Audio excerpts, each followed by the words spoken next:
What's up? What's up, everybody? We got a fun night tonight. We got Romp in the building. As soon as I get Mr. Romp to accept my invite, it's going to be a fun night. We got a lot going on. We're going to talk midseason awards. We're going to talk Sixers basketball.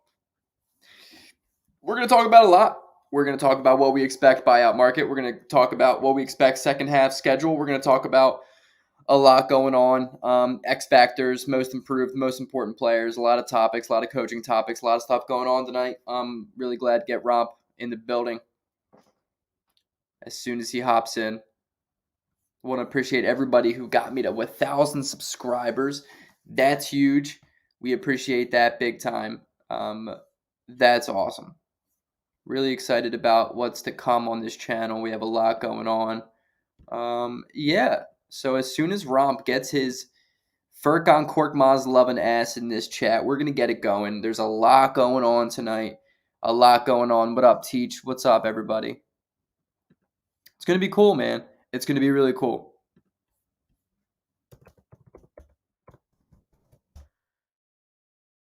We're going to talk about a lot of stuff, man. We're going to talk about just midseason awards at the end of the day. We're going to talk about, up until this point, how the 76ers are the third seed in the Eastern Conference, playing without a $180 million man, and in his blue sweatshirt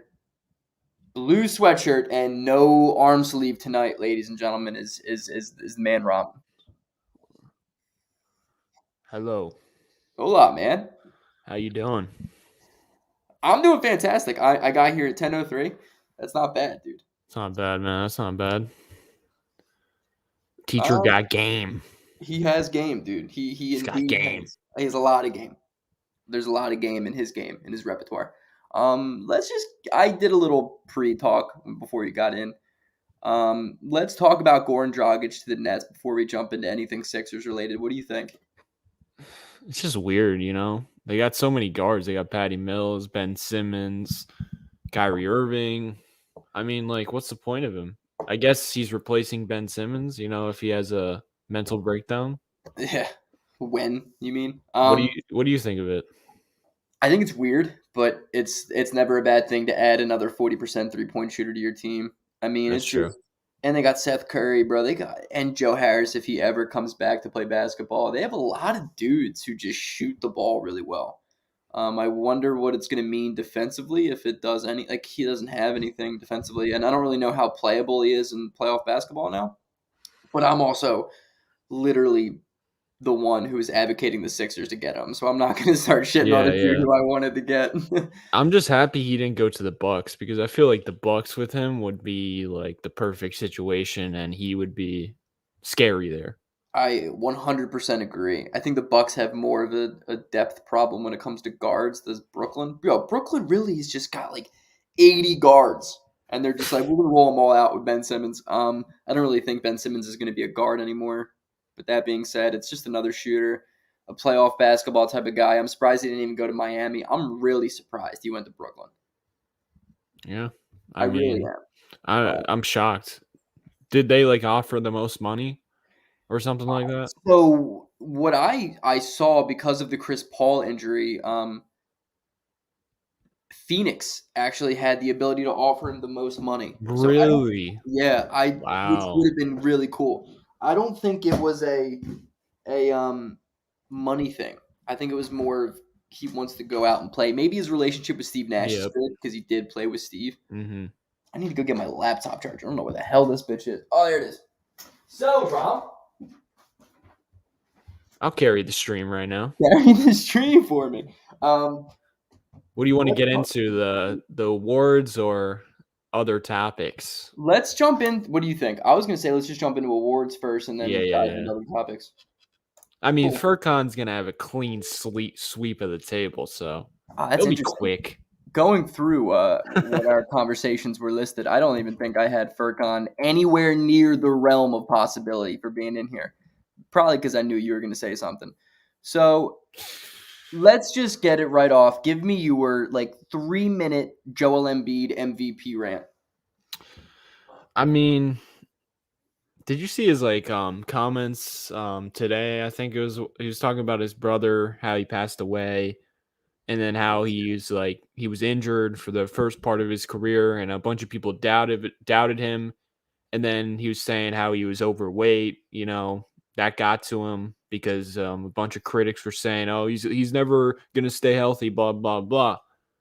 And it's just so fascinating to see because 3 years ago or 2 years ago, there was debates on whether we should build around Ben Simmons and Joel Embiid, and it wasn't legitimate, but it was almost to the point where you were like, yeah, we should probably look to move one of them. And a lot of people said we should build around Ben Simmons and Joel Embiid. And that's insane to think about because over the last 2 years, he's improved drastically. He was already a fantastic player, but he really made that leap. And now he's an all-time player. And if he gets some accolades like the MVP, a championship, maybe 2 championships, a defensive player of the year, we're talking about a potential all-time player, like top 15, top 10. Who the hell knows if he can get some, championship rings. So For he's the sure. MVP of the Sixers. I mean, without him, we would be a lottery team. Let's be real. And I think the biggest person who should be thanking him right now is probably Daryl Morey. And Daryl Morey even said that, on the Rights to Ricky Sanchez. He was like, this wouldn't be possible without Joel Embiid because he couldn't wait that long if Joel Embiid, didn't carry the load this year. For sure. Pause. Carry the load. Pause. I think I think the biggest and most improvement Embiid has made over the past couple of years is nothing on the basketball court, but it's all conditioning, and which I think translates to every single skill because he can just endure the 48-minute stretch a little bit better. He's always been a really good first quarter player. But Yep. the past 2 seasons, he has been a fourth quarter dominant clutch bucket guy. And I think all of it goes to just the workout regimen that he puts in with Drew Hanlon at the in the offseason. He accredits Hanlon every single time that man has an interview just to talk about how important he is to the progression of his career. And I think, honestly, bro, I was watching the All-Star game, and hear me out, Romp. If Team Durant won that, he's getting MVP, right? Oh, yeah. Think about the season that there could have been. All-Star Game MVP, say everything goes right. He wins the finals MVP, he wins the MVP. That's a triple crown right there in the season. That immediately puts you up into the all-time greats because how many guys have done that? Goddamn Steph Curry had to drop Yeah. 56 and hit 16 threes. Nobody's better at games that mean nothing Yeah, than you notice when Steph the Curry. something meant something, he started missing. Yeah, I don't know what it is with Shots. Steph though, but that dude struggles in the big moment. Even at Yep. the game I went to when he broke the all-time three-point record, the dude kind of struggled, and he was struggling up until that point. He finally hit it for the whole season, and so good for him to drop such Yeah. an all-time performance there. But it really had me thinking like Embiid is really in the lines of some of the best seasons of all time. Jokic again is having a crazy season, but I mean Embiid's conditioning is Yeah. unreal. He's been playing basketball for 11 years. He's only getting better. The dude's only getting That's so better. crazy to It's think about. crazy. But really, he's like, I've always seen myself as a complete player. Even when he wasn't a complete player, he's always had that mentality. And I think what separates Embiid so much from obviously guys like Ben Simmons or just incredible talents that don't end up making it is his mentality is just it's among the most elite that have ever played the game. Yeah, I agree. I mean, he started pacing himself this year, which a lot of all-time greats do, He used to just go off in the first quarter and then he would kind of run out of gas. But now he's like, I'll just rest in the first half and then I'll turn it on whenever I please. And that goes with offensively and defensively. And you saw that he said he feels disrespected in terms of his defense, which I totally agree. I've been saying that I was saying that last year that Joel Embiid was the best defender on the team, and everyone was like, "No, it's Ben Simmons." Ben Simmons was like, "Nah, bro. Rim Nah, protection is way more important." dude is the anchor. Outside of Embiid's rookie season, where I think he had the most hype because he was a lot more slim in shape, Yeah, he flew around much more often defensively. I don't think he'll ever win a Defensive Player of the Year. strictly because he doesn't put up the statistics defensively that Rudy Gobert or I mean even Ben Simmons does. But the gravity that he has on the defensive end is insane. I mean, the only reason the Sixers don't have the worst defense in the entire NBA is the fact that Embiid he contests more shots at the rim than I would feel like 95% of the NBA. I mean, he's right up there with Rudy Gobert when it comes to that. And though I don't think he'll ever receive the credit that he deserves on that end, I think it's very hard to overlook that side of the basketball court when it comes to the MVP conversation. So, of course, Embiid wins the 2022 Sixers midseason We could talk about him all MVP day. award. What's up? We could talk about Embiid all day. Oh, it's crazy, dude. I honestly, it just comes down to the point where like I just appreciate living in this era as a Sixers fan to be able to watch him come out night in and night out, play the best basketball I've ever seen a dude play. At the size that he's at, bro, like it's ridiculous. it's so ridiculous. It And doesn't make step back sense. threes, it doesn't make any sense, bro. Like People don't realize how special he is. dude, he's unbelievably good. Like we literally could sit up every night and make a YouTube video about just how great he is, but it just gets tiring because of his freaking pure greatness. It's seriously unreal. He's gonna get a championship, man.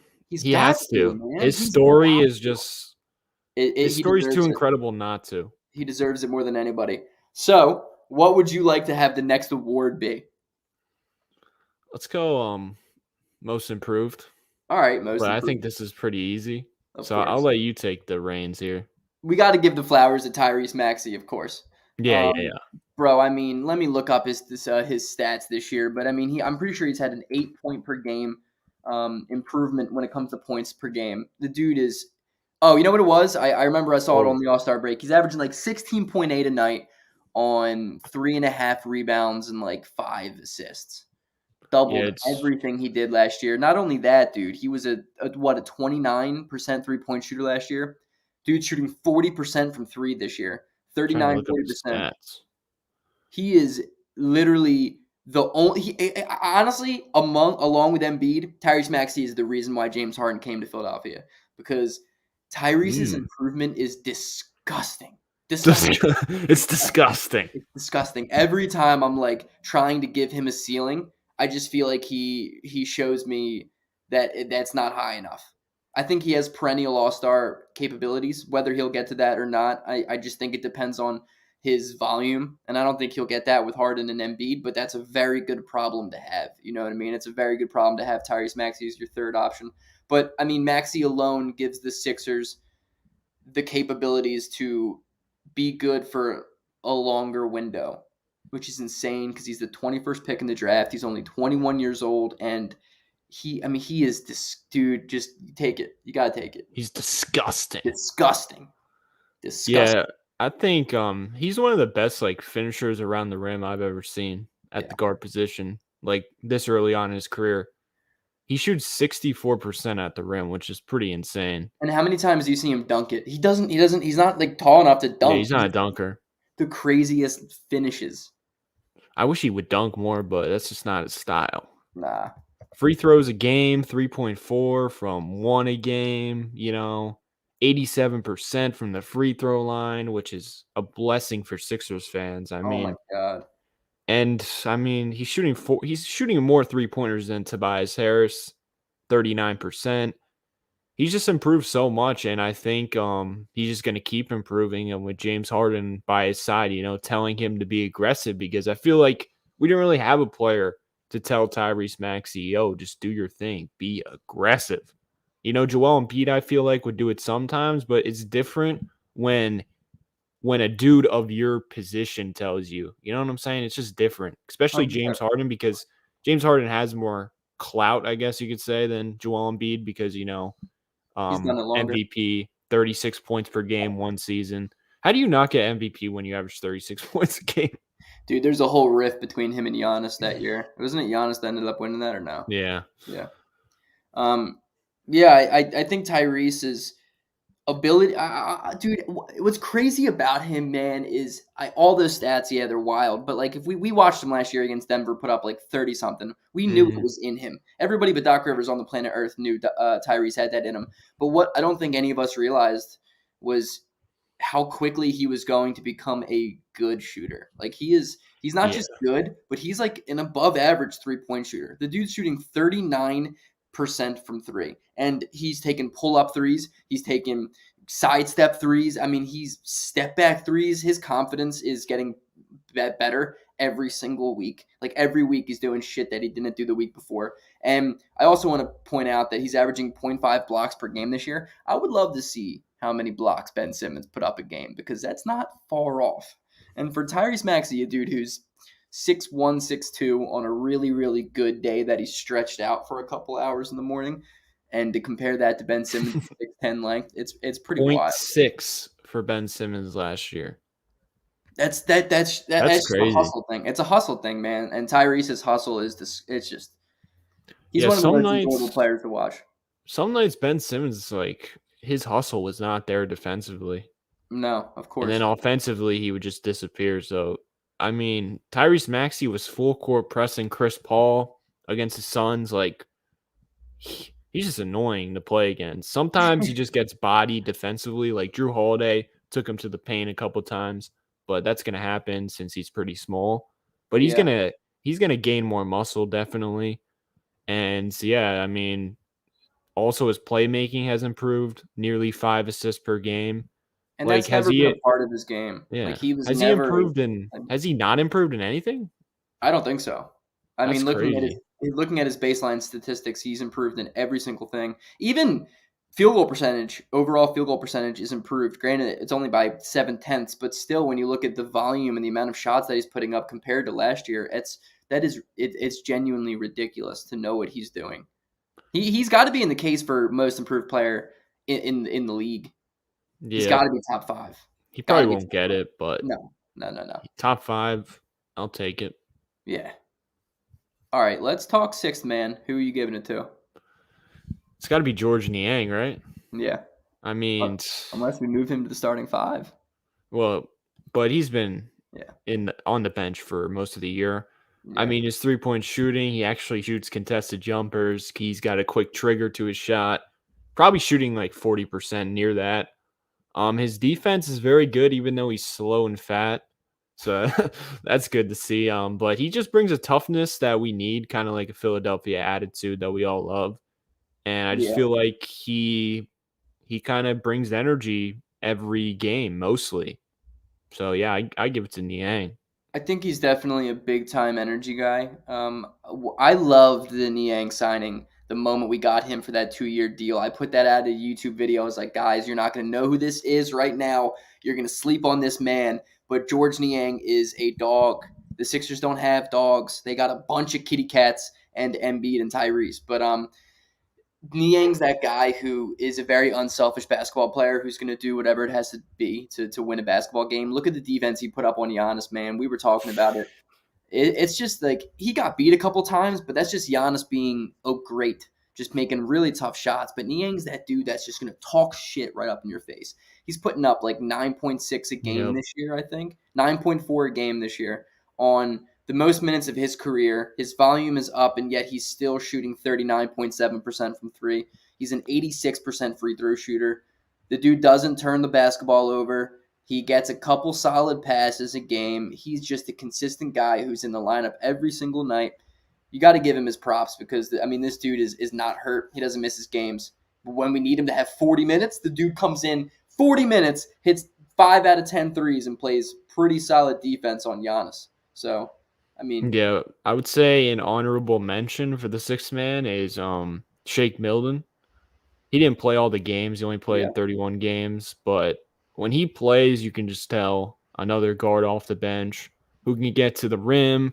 His shot's still horrible for some reason from 3, but I still trust it when he has an open shot, to be honest. I don't understand how he's not a good 3-point shooter. Like when he came into the league, that shot was pure. And now all of a sudden he can't hit a shot. Sixers curse, you know how it goes. But still, he's had a very good year, and I feel like we win most of the games he plays. That Shake's a really good microwave guy. Like when Shake yeah, is on, it's just one of those games where we're gonna do well.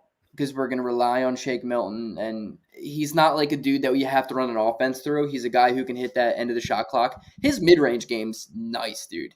It's nice. Like his ability to just create open looks in the mid-range. His jumper's made for the mid-range, though. He just doesn't have the form that's like a three-point shot. His shot's so funky to me. He's my favorite player on the team. I love Shake He's your Milton. favorite player? He's my favorite player on the team. I've always Besides been, Embiid?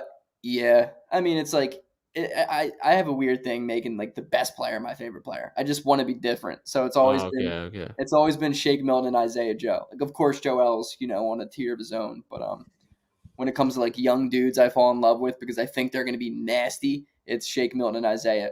Shake Milton's defense is also like he's not a good defender, but his length sometimes can cause a lot of problems for Yeah, I agree. opposing offenses. He's just a very change of pace, funky basketball player, and I think he can learn a lot from Harden because Harden is a very similar player to him, just way better. But I love Shake Milton, man. I could never say enough about that dude. I love watching him play. I hate when that dude's hurt because I feel like he gets hurt so Yeah. goddamn much. He's made of glass. Oh my god. But he's a dude who talks shit a lot that I don't think we notice talks shit, but he does. And his name's Milkshake, so I'm all on board for that dude. Yeah, he's got the best name of all time. All time. Yeah. Easily. No, like I mean, even Malik, like his first name, Malik Milton, still dope. But Yeah. fuck that. We're gonna call him Shake. He definitely hated Ben Simmons so much. Like, Why'd you say that? just personalities, man. I just don't think because he stood up to Joel Embiid. Remember that in the bubble? I remember. I got so sad because I was like, ah, shit, Shake's done. He's off the team. Shake.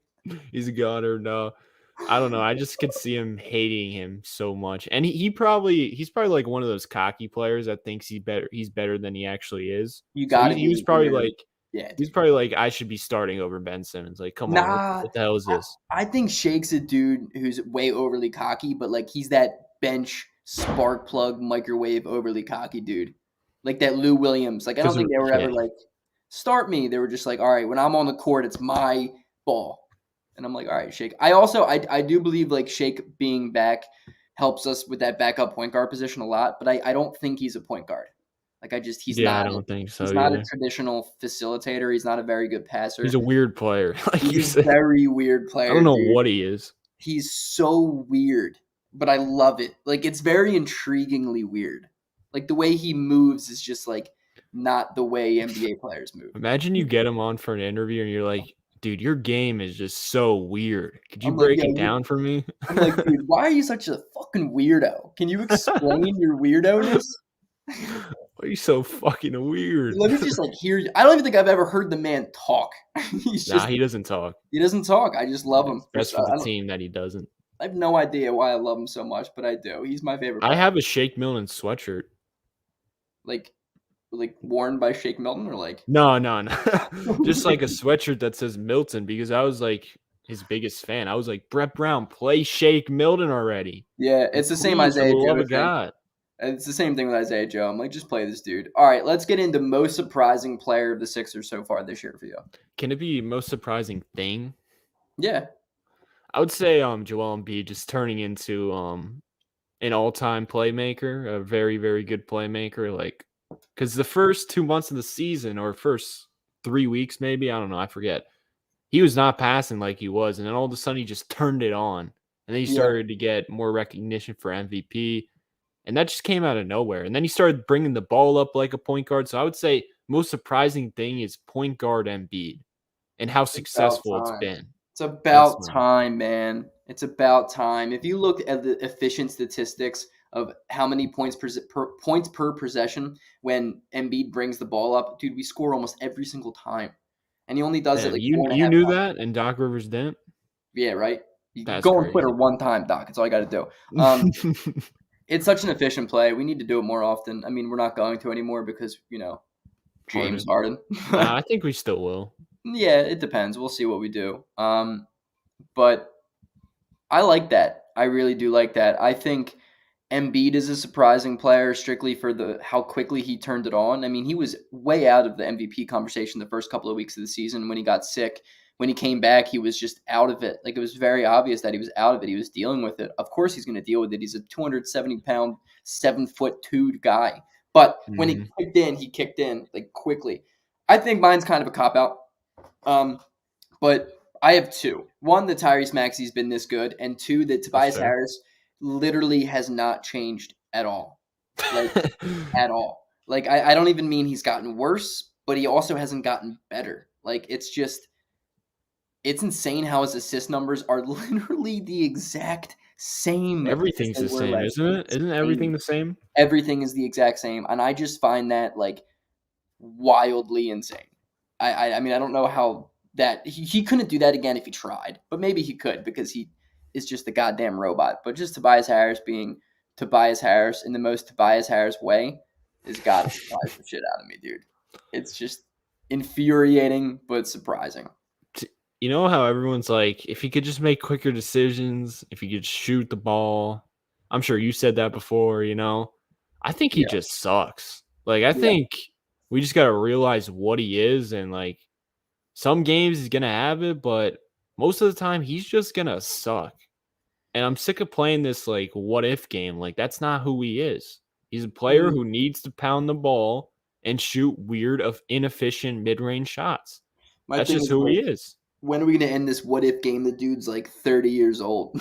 Yeah, it's like he's been in the league for how long now, man? It's not his game, and he's just a very in his best nights he's like Chris Middleton, but he's not like Chris Middleton on either side of the court, and it's just very difficult to win with a guy like him because he's not defensively good and or rebounding. You know, that's the worst thing about him, that he can't get rebounds. And how tall is he? 6'8". Dude, Furkan is a better rebounder than Tobias. He's not. He is. But for the sake of the argument, I'll continue and let you have that. But all right, I have a little thingy here of best fit. Who do you think fits with the way this team is right now, including Harden, the best? Including Harden? Including Harden. Oh, this might be a hot take. I already know what you're going to say. Danny Green. Yep. Just because he could sit in the corner and he's actually going to get like 3-point looks now. I feel like he hasn't gotten any 3-point looks this year. Is his 3-point attempts down? Do you know that? I don't, but it's probably safe to assume it is. Let me look him up right now. Yeah, I mean, I think he's really going to benefit from, he's at a career low based on his past like 5 years of 3-point attempts. A lot, yeah. Still shooting 38%. Still a very good 3-point shooter.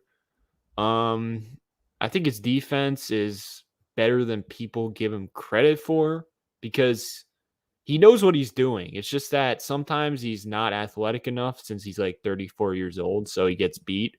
But he knows how to rotate and stuff like that. And younger players like Maxey sometimes just make dumb decisions like in terms of rotating, and it gives up an easy look. But Danny Green, he's not going to do that. He's just going to get beat because he's not athletic enough and he's old. Yeah. But I think Danny Green's really going to benefit, and I think James Harden is going to want to have a player like that on the court, and Joel Embiid. Yeah. I think honestly, I think what's going to make the Sixers so deadly in the second half of the season is the fit. I think there's going to be a really good fit between a lot of the guys. I think this team's structure is very good outside of Tobias Harris. But hear me out. But I think the best fit is James Harden.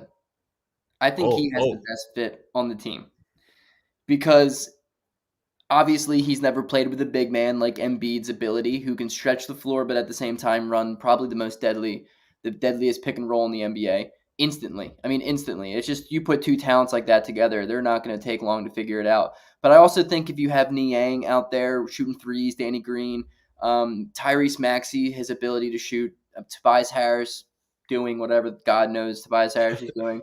I just think, and one thing I think we don't talk about enough that's going to work so well is like Joel Embiid's preferred pace of play is the half-court offense. James Harden's preferred pace of play is historically the half-court offense. Both of our best players work the best in the half-court. And for the first time in Embiid's career, his co-star fits really well with him when it comes to half court offense. They're both going to want to take their time. It's playoff type basketball. That's how the games ran in the playoffs. I think Harden is going to really, really get in and thrive, and I think he's going to have a very surprisingly disgusting second half. Do you think his points are going to be like not that impressive considering Harden, but you think his assists are going to be just like insane? I think he's going to be a consistent 25 and 10 guy every single night. That'd be nice. It would I'll be say nice. 22 to 27. I don't know. I don't care. But I'm like, just happy he's here. it is Harden, and like he has an ego to him. So like there are going to be nights where he's going to drop 40 just because he's like, yeah, I can still do this. Maybe not 40, but like 35, 30, whatever. Dude, I think he likes taking the back seat, though. I don't think people he realize loves it. that because He loves it. I remember I was like, why are you passing to Eric Gordon? Like he had the lane and then he would pass it out to an open Eric Gordon 3. And I was like, dude, this is game 7. You're passing to Eric fucking Gordon. And no offense, Eric Gordon. I love him on the Sixers. Don't get me wrong, Yeah. but come on. Sometimes Harden, you just gotta take it. I remember saying that because I was a Harden stan back then. Ooh, really? Yeah. Wow. I was not. I was a Harden stan. I'm not going to sit here and pretend like I liked him. I hated watching him play basketball because it was so goddamn I loved boring. it. It was so boring, dude. All it was I was found it just- fascinating how he could get fouled like that. That's true. He always did that reach through, and then he was nice. I looked at it as like a skill because like I play like, and I don't know. It's like Of course. he created a loophole in the system, and Twice. it was just fascinating to me. But then when he went to Brooklyn, like I didn't like that. His thing with Brooklyn that I think people don't talk about enough is like out of those 3 guys, he was the one that decided to do what the team needed. He became the facilitator. He became the guy who did the other things. You know what I mean? Like he wasn't the guy fighting for shot opportunities. Granted, Harden's problem is often standing at the hash and then getting the assist. But he's not really a part of the team offense. But like, dude, what's one place you can stand at the hash and it's considered a good thing? The team with Joel Embiid. Yep. You know what I mean? Like you're giving him as much space as you possibly can. I think just there's so many different reasons why his fit's going to be really good in Philadelphia, including the fact that he actually wants to be here and everybody is shitting on him. Like he's gotta be like fueled a little bit from that. You know what I mean? Yeah, Maury said he doesn't even like have social media or anything. It I took don't him a know if I while to believe change that, his but Twitter. It took him a while to change his Twitter headline to 76er. yeah, but I think he's gonna get more open 3-pointers from Embiid, Just Yeah. standing out there, Embiid's posting up, draws Is he a gonna shoot double. them? Yeah, I think he'll shoot them. He just hasn't had opportunities like that. Yeah, From he's never really Brooklyn, been a catch and Houston. shoot type of guy though. Yeah, I hope he, shoots more, but Yeah. I I also think mean, he's gonna be like I think he's very aware that it's, Joel do or Embiid's die. team. And it's Embiid's team. Yeah. So he's not gonna be coming in demanding all of this because he's like, oh shit, there's a dude that's the best player in the world right now on my team. Yeah, I think he learned from the Chris Paul thing. I think if he could go back and like redo that situation, he probably realizes, yeah, he made some mistakes. Chris Paul made some mistakes because they seemed fine at the All-Star game. Like they were hugging and stuff like that. So I think he's more mature and Yeah, people I do don't too. realize that. And he's older, of course. So like this is his last chance to get a title and really change the narrative around James Harden. Which is a lot, man. This is legacy on the line. This is legacy on the line for not just Harden, but I mean Embiid, and Embiid's never made it out of the second round, Mm-hmm. right? Yeah, Morey. There's Doc Rivers too. Furkan Korkmaz. Oh, of course. How can we forget Yes. Furkan? Dude, Furkan wants that max extension by the end of his next deal. So I mean, he's got to step up, dude. Oh Oh man. shit. What award were we even on? We were on Best Fit. Oh Future yeah. Best Fit Award. What up, DJ? Oh man. I love the chat, bro. Future Super Chat. I'm like 30 hours away from whatever it is to Really? This live stream should help.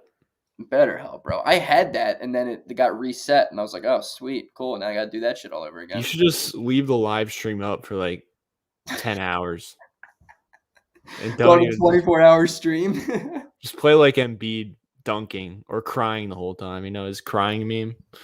Yeah, right. Or leave up the RIP Bozo dude. Yeah. Yeah, Hey, what do you think of Harden being 50th all time on their top 100 they did or top 75? I guess I don't know. There's a lot of players that deserve to be there, and then there's some that was like, should he really be there? Yeah. Do you think Kyrie's top 75? Um, mm, maybe. If Dame is, then probably. Yeah. I also think if you're going to put any player not named Will Chamberlain or Bill Russell from the 50s and 60s on that list, Yeah, like, yeah. dude, Bob Cousy, kudos to him, man. He was good. But that dude he was dribbling like an absolute buffoon back in the day. Don't even throw him in Yeah. that shit, dude. You saw the dunk contest. Everyone's like, that was the worst dunk contest ever. But if that happened in the 80s, 90s, like that would be one of the best of all time. Yeah. I mean, that Like does Obi have precedence. Toppin literally did a behind the back over someone, and we're just like, whatever. Aaron Gordon and Zach LaVine killed it. Yeah. They were so goddamn disgusting. I mean, that's what killed it. Yeah, they got to get rid of the dunk contest and just have one-on-ones. Bro, that's what I said. And I was like, we don't even need like Embiid versus Jokic because Lord knows neither of them are gonna do that. But like throw in like Tyler Hero versus another up and coming backup bucket getter. Like we're not demanding all these studs to get in, but just make like a 1v1 8 rounds of like 16 dudes and just have it like competitive as shit for no reason.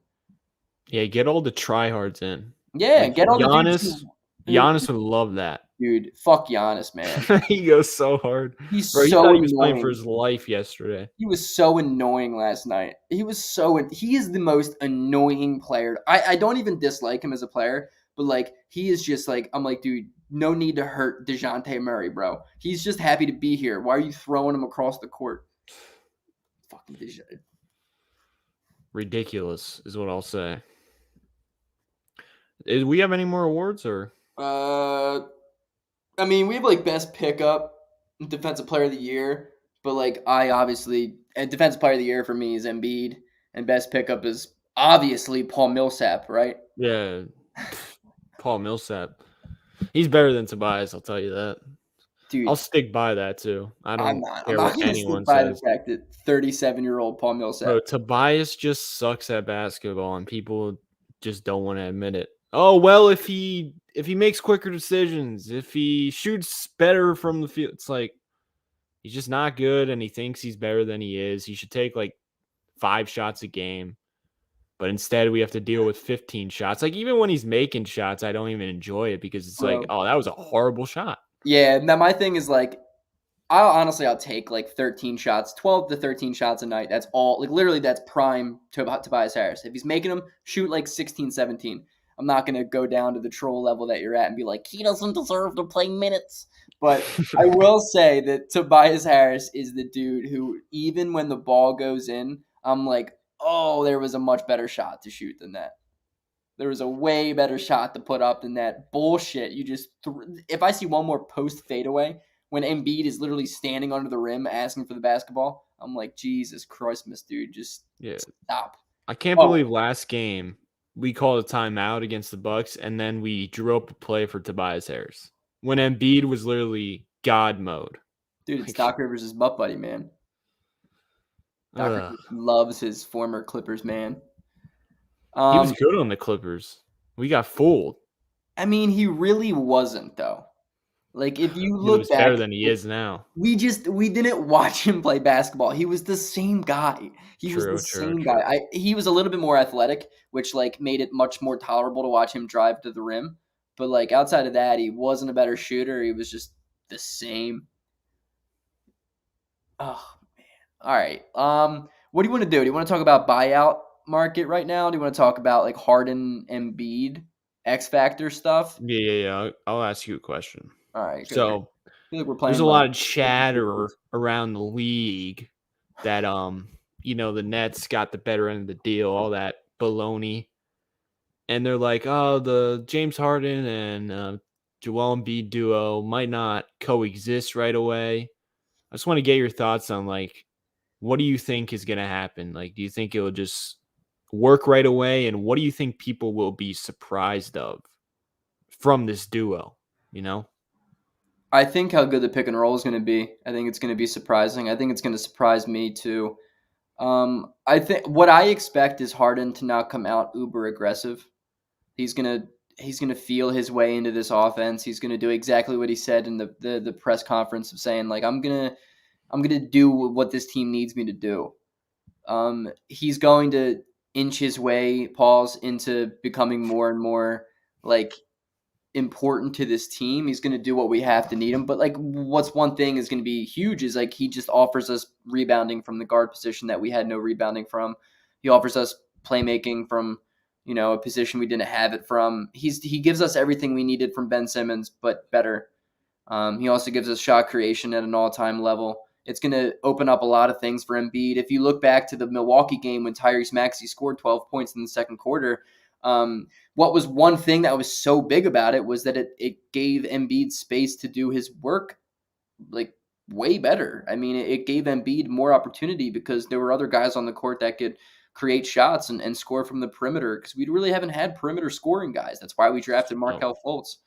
And so, like, Harden's going to give Embiid space simply by gravity. I think those two are going to work really well together. I think they're going to become better friends than a lot of people realize. I think that's my hot take. I think they're already great friends because I think they both acknowledge that they want to win and do what's best for the team. I think, like you said, Embiid is going to benefit from his gravity, but at the same time, Harden's going to benefit from, Embiid's gravity. So they're going to work well together because they both benefit from each other. Because Harden's never really had a stretch five to play with in his career, and he's really good with role big mans like Clint Capella, Nick Claxton, but he's never really had that stretch five who plays on the perimeter as much as Joel Embiid. So, for instance, if Joel Embiid is bringing the ball up the court, and then the lane is butt naked open, and Harden and Embiid are both like top five in double teams, committed or whatever. They're both top five in the percentage of getting doubled. Yeah. So when you have Embiid at the top of the key and the center's playing right up on him, he's going to pass it to Harden and the lane is going to be wide open. And he's just going to go right past his defender and he can finish at the hoop. If the other defender helps, he can kick it out to a 3-point shooter. Like, people don't realize Harden's never had this much spacing because Joel Embiid plays on the perimeter so much. So it's going to open up driving lanes for everyone on the team. It's just about if Tyrese Maxey wants to be aggressive and take those lanes that Harden makes available, that Embiid makes available. Same with every player on the Sixers. The thing I kind of am annoyed with, but like also very confused by, is like people are like, Harden's not going to play well or Embiid's not going to play well because they both are going to be in each other's ways too much. And Embiid has never played out on the perimeter before. He's never been forced to do that. And I'm like, bro, do we not remember the last 3 years?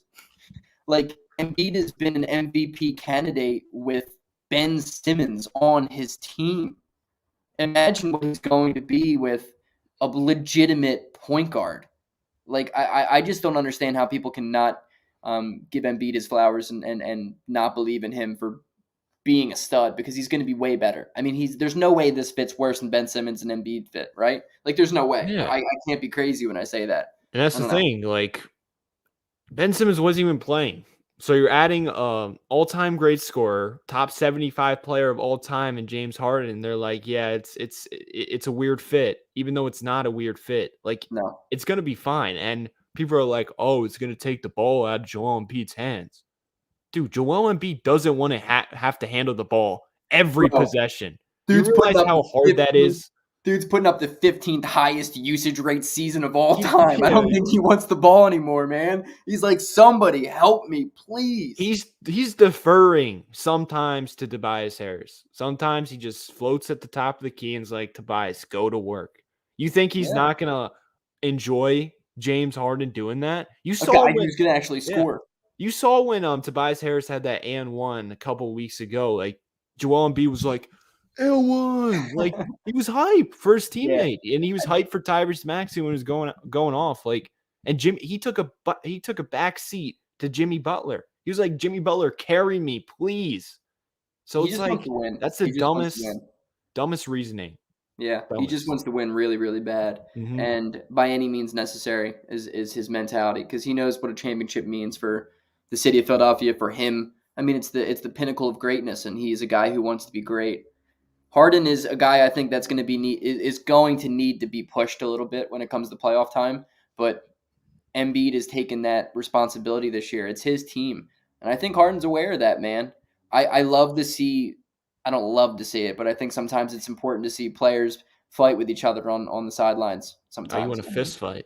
yeah, right, like Juwan Howard type shit. I need that. Dude, Maybe Doc Rivers punches a dude and he's out for the year.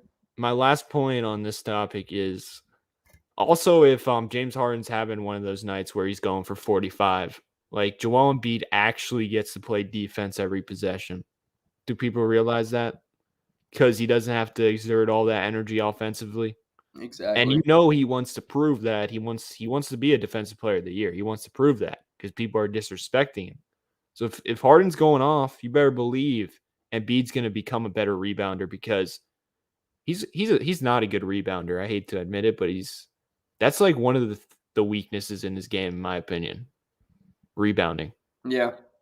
But I think it's just effort most of the time because he's like tired. But Understandably. yeah, because he's got to do everything. So I Literally, think his rebounding will improve, his defense will improve if James Harden's going off and doing his thing. 100%. He doesn't even need to be going off to do that, though. Like, True. Embiid, simply with not having the ball in his hands every single second of every single possession, is going to become a better defender. I mean, if you look at Embiid and what makes him so healthy the past 2 years is he doesn't go 100% on every play. Like, he picks and chooses very particularly which plays he's going to go crazy for. You see sometimes on defense, he'll let the layup go because he doesn't feel like jumping into a dude and possibly destroying his leg. But then you see fourth quarter buckets, 2 minutes left, 2.5 minutes left. He's going to go up and pin the ball to the glass. I mean, it's no coincidence that some of the best blocks of Embiid's career, especially in the past 2 seasons, have been at the end of games. He picks and chooses when he decides to go 100%, and that's why he can stay so healthy nowadays. It's why you see him conditioned better than he's ever been. There's so much that goes into Embiid that makes me so goddamn happy because he's always had the talent. He's always had the talent, but now he's understanding the importance of everything else. Everything's coming together. It is. At the perfect time. I love it, man. This year's the goddamn year, We're Rob. winning It's it. gotta be. Easily. It's gotta be the year, Rob. Right? It's gotta be the year. Is it the year? Is it the We're year, setting Rob? ourselves up for disappointment. That's what we do as Philly fans, though, man. So, your biggest X factor from this season going forward, not a big name dude. Not Embiid, Harden, Tobias, or Tyrese Maxey. I hate how you said that the way that you typed that to me. You're so proud of that over. Tobias Harris. Yeah, he's going to go off in the playoffs. I'm setting him up for greatness. I'm bullying him to greatness because bullying works. In 2022, we need more bullying in the world. However, not in the grade schools. Let's have like an age limit. Yeah. Not like physical bullying. Mental bullying. Yes. No, that's even worse. Way worse. So X Factor, I don't know, man. You gotta take this one. I'm confused. Okay. Whoever plays the backup 5. Whoa. Is gonna be my answer. So you're saying Derek Favors? Ooh, don't. Hey. Later on. Oh yeah, We're not there yet. We're not there yet. Cut that. I think it's whoever's going to be playing the backup 5. I think that Niang is a very consistent guy who is going to give us what we need. Shake Milton has the possibility to be that X factor. I think last year I would have said Shake because Shake has that microwave ability, but I just don't think he's going to see enough time as a backup guard on this team because we just have so many guards. I think that the whoever gets the most minutes of the backup 5, whether that's God please no Paul Reed, Charles Bassey, or Paul Millsap, or buyout guy. What do you mean, Paul Millsap? You don't like small ball Paul Millsap? I mean, I would like it if he wasn't 37 and had a lower vert than both of us. He's a good rebounder, though. He is. He's a good hustler. He's getting good rebounds against the Bucks. Hey, I hear you, man. I love Paul Millsap just as much, maybe not just as much as you do, but I like Paul Millsap. I think whoever gives us minutes when Embiid's off the court at that 5 is going to be the most important factor to this team when it comes to the playoff time. I'll tell you this. Doc Rivers is going to love Paul Millsap, and he's going to play him way more than he should play. Yeah, probably. Because that's just the type of player he loves. But I'm going to say a shooter, whoever it is the X factor, whether it's Danny Green, Furkan Korkmaz, Shake Matisse Thybulle. We're gonna need an elite shooter to step up in a playoff series and shoot like 38%. Whether it's whoever it is, we're gonna need that. And if we don't get it, that could potentially be the end of the 2022 season.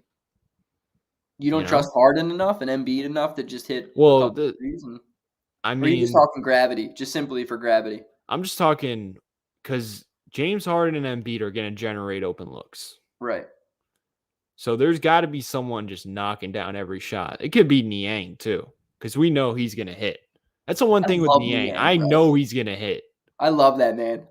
Something about him in the fourth quarter, I'm like, give that man the ball as many times as possible. Just tell him to hoist shit. I don't care if it goes in. That air ball from the corner was the ugliest shot I've ever seen against Milwaukee, but I was like, hell yeah, we're giving it to Niang with 2.5 minutes left in the fourth quarter. Dude, that 3 that he hit where we had no ball movement and he just pulled up early in the shot clock and got us back in it. Oh, and he was screaming. He was like, let's go. Let's fucking go. He was talking shit. I love George Niang, bro. I love him.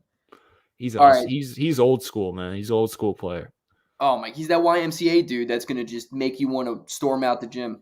He definitely goes hard against, like, his 7-year-old kid. Yeah. Blocks the shit out of him. Yeah. I'm not giving no easy buckets. I'm not giving you shit. He dunks on his head. Yeah, what is he? Can he dunk? I doubt it. Can Niang dunk? I doubt it. How tall is he? 6'7". Oh, he could easily dunk, dude. How tall is he? 6'7". Oh, I called that. Yeah, he could easily dunk. He just can't dunk on anyone. No, Mike, of course not. Hell dude. No. Yo, bro, what about the fast break layup that he tried and it got swatted into the 12th row? The dude can't dunk. Did you watch him at Iowa State? Yeah, dude, first of all, I felt like he was there for 6 years. Yeah, he was like the LeBron of that team. Yeah, he was nasty. He was like averaging triple doubles and shit. And I was like, I hate this dude. Graduate. You're like 46 and you're still in college. Like, I feel like he was there my whole life. You were a hater. Now you're a lover. And then he goes to Utah, my least favorite fan base of any team in any sport ever. Yeah. I hate Utah. And then obviously he comes to Philly and I change everything and I immediately bow down to him because I love him.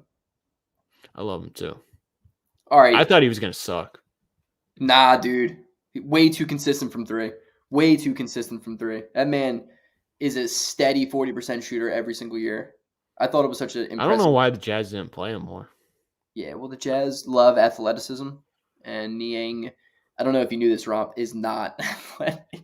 He's got heart, though. They need heart. Yeah, they do. They're going to have a problem in their hands 2 years from now. They're going to have to trade Donovan Mitchell because he's not going to want to stay there. The fact that they paid Rudy Gobert $200+ million is one of the biggest, most albatross shit I've ever seen in my life. You see his 360 dunk in the All-Star game? I want nothing but the worst for him.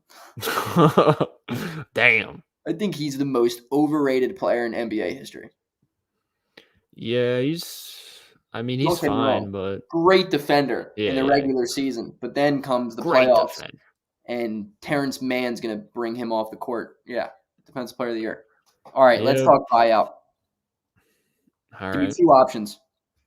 Well, we got to go with Gary Harris, who isn't available, but if he is available, we got to sign him. Like, that's the biggest. I'm tired of this shit. Dude, if Gary Harris was available, we would easily win the championship. But of course, Orlando's like, we can't buy him out because we're going to the lottery. Like, what are they doing? Fuck Orlando. I hate them now. I hope nothing but the worst for their franchise because they won't buy out Gary Harris. And I Bro, like Cole Anthony. Even though he's cringy, I like his game. super cringy, dude. I don't know what happened to Jonathan Isaac. I think he died along with Markelle Fultz because we haven't seen them in years, but fuck Orlando Magic. Franz Wagner also. He's Yeah, Gordon Hayward. He's Gordon Hayward on steroids. Yeah, he's a stud. He's a super nice. athletic white dude. You don't see that very often. Yeah, Jonathan Isaac really may have died. I think he got in like his religious cult shit, and he's been gone ever since. It's been like 3 years, man. Like, where's he been? He's good too. He once was. We don't even know what he is anymore. We don't see pictures of him. There's no reports on Jonathan Isaac. Like, he seriously has vanished from the NBA. What are you gonna do, man? All right, give me your other option. Derek Favors. That's the rumor. I think it's true. Is he available? I think they just bought him out, right? Yeah. Hold up, let me look up on Twitter because Twitter is the best news place in the world. Derek Favors. Okay, let's see what comes up. All signs point to Derek Favors. They agreed to a buyout this morning. The Sixers?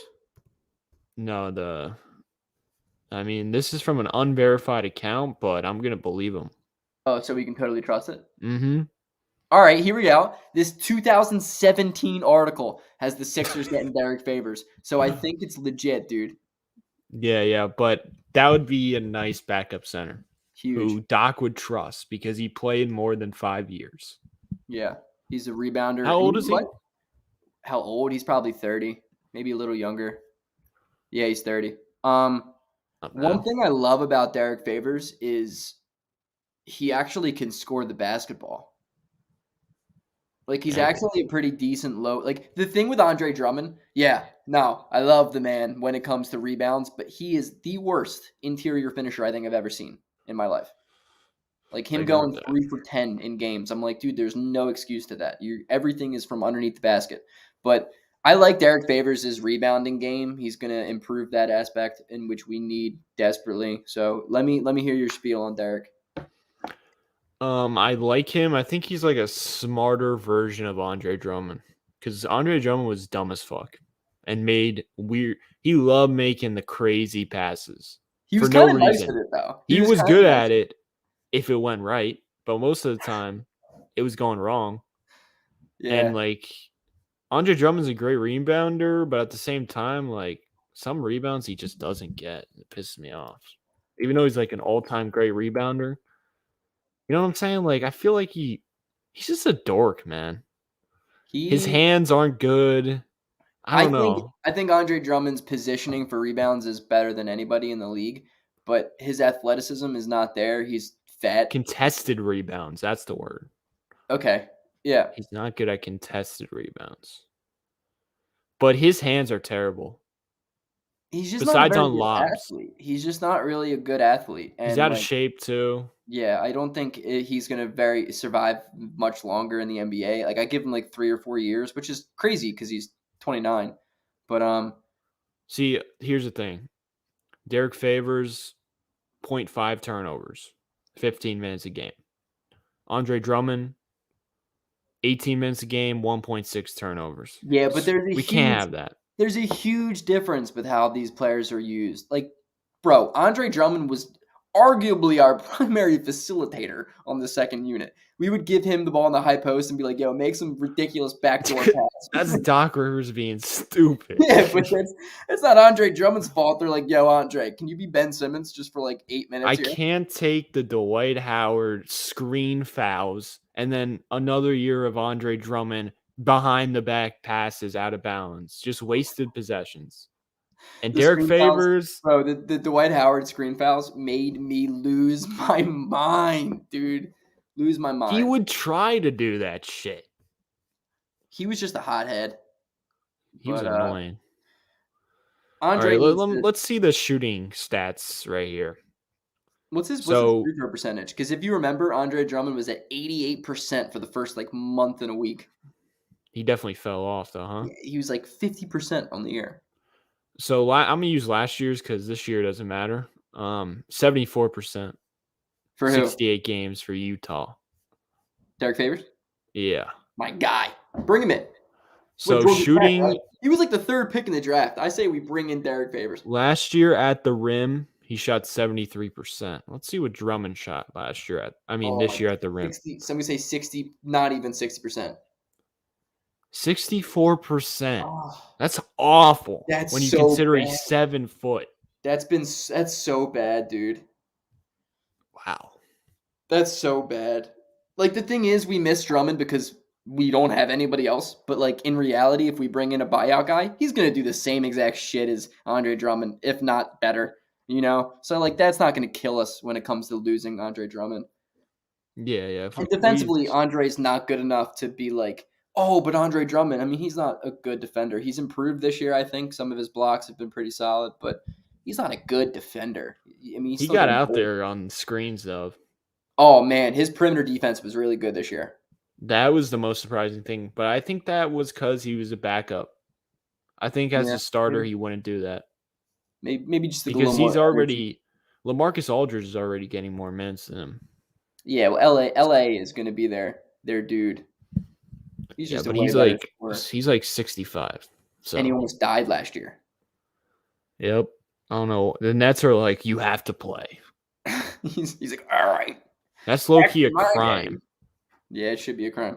Really? So when I have buyout markets, screw you, Goran Dragic, for being a scumbag and just not listening to me. I thought I predicted something a couple of weeks in advance, and he ends up going to freaking Brooklyn. Of course, Derek Favors. I love him. Oh, I love him too. Low-key Cody Zeller. No. Bro, enough with the dorky white dudes. Yeah, but he's like got a big nose, and so do I. So like, I kind of. But he's like a crazy athlete. He looks like Big Bird. Oh, that's not good. That's not. He good. does. He actually does. Reynolds from Always Sunny in Philadelphia.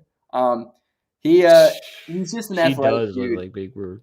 He's athletic enough to be a pick and roll guy. Maybe can get a couple. He's not good. Blocks. But I would take Derek Favors, of course. I'll take Paul Reed and Bassey over Cody Zeller. Oh, I don't know about that. 100%. Maybe. I mean, we'll see. But it is a lob threat, man. Like he can't jump. He doesn't need to. He's already at the goddamn rim. It's like he saying can't Boban jump like can't that jump. though. Oh, Boban's at the rim already. He doesn't need Derek to. Favors can't jump either, but at least he's Derek Favors is the worst possible pick and roll dude you could put next to James Harden. No, he'll finish though. He'll get fouled. Yeah, maybe. Yeah, and he's Greg Monroe 2.0. Yeah, sweet. That's what we need. I like Derek Favors. 90. I like Derek Favors, but I'm afraid that he's just not gonna. He's gonna be bad, like really bad for us. Like, I think we should trust the young dudes. I'm gonna be honest. Nah. Just trust Paul Reed and trust Bassey.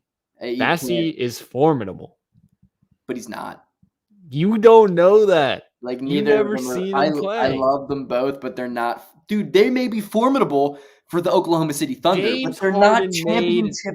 James Harden made Nick Claxton look good. First of all, Romp, it's Claxton. It's not Claxton. Whatever, Claxton.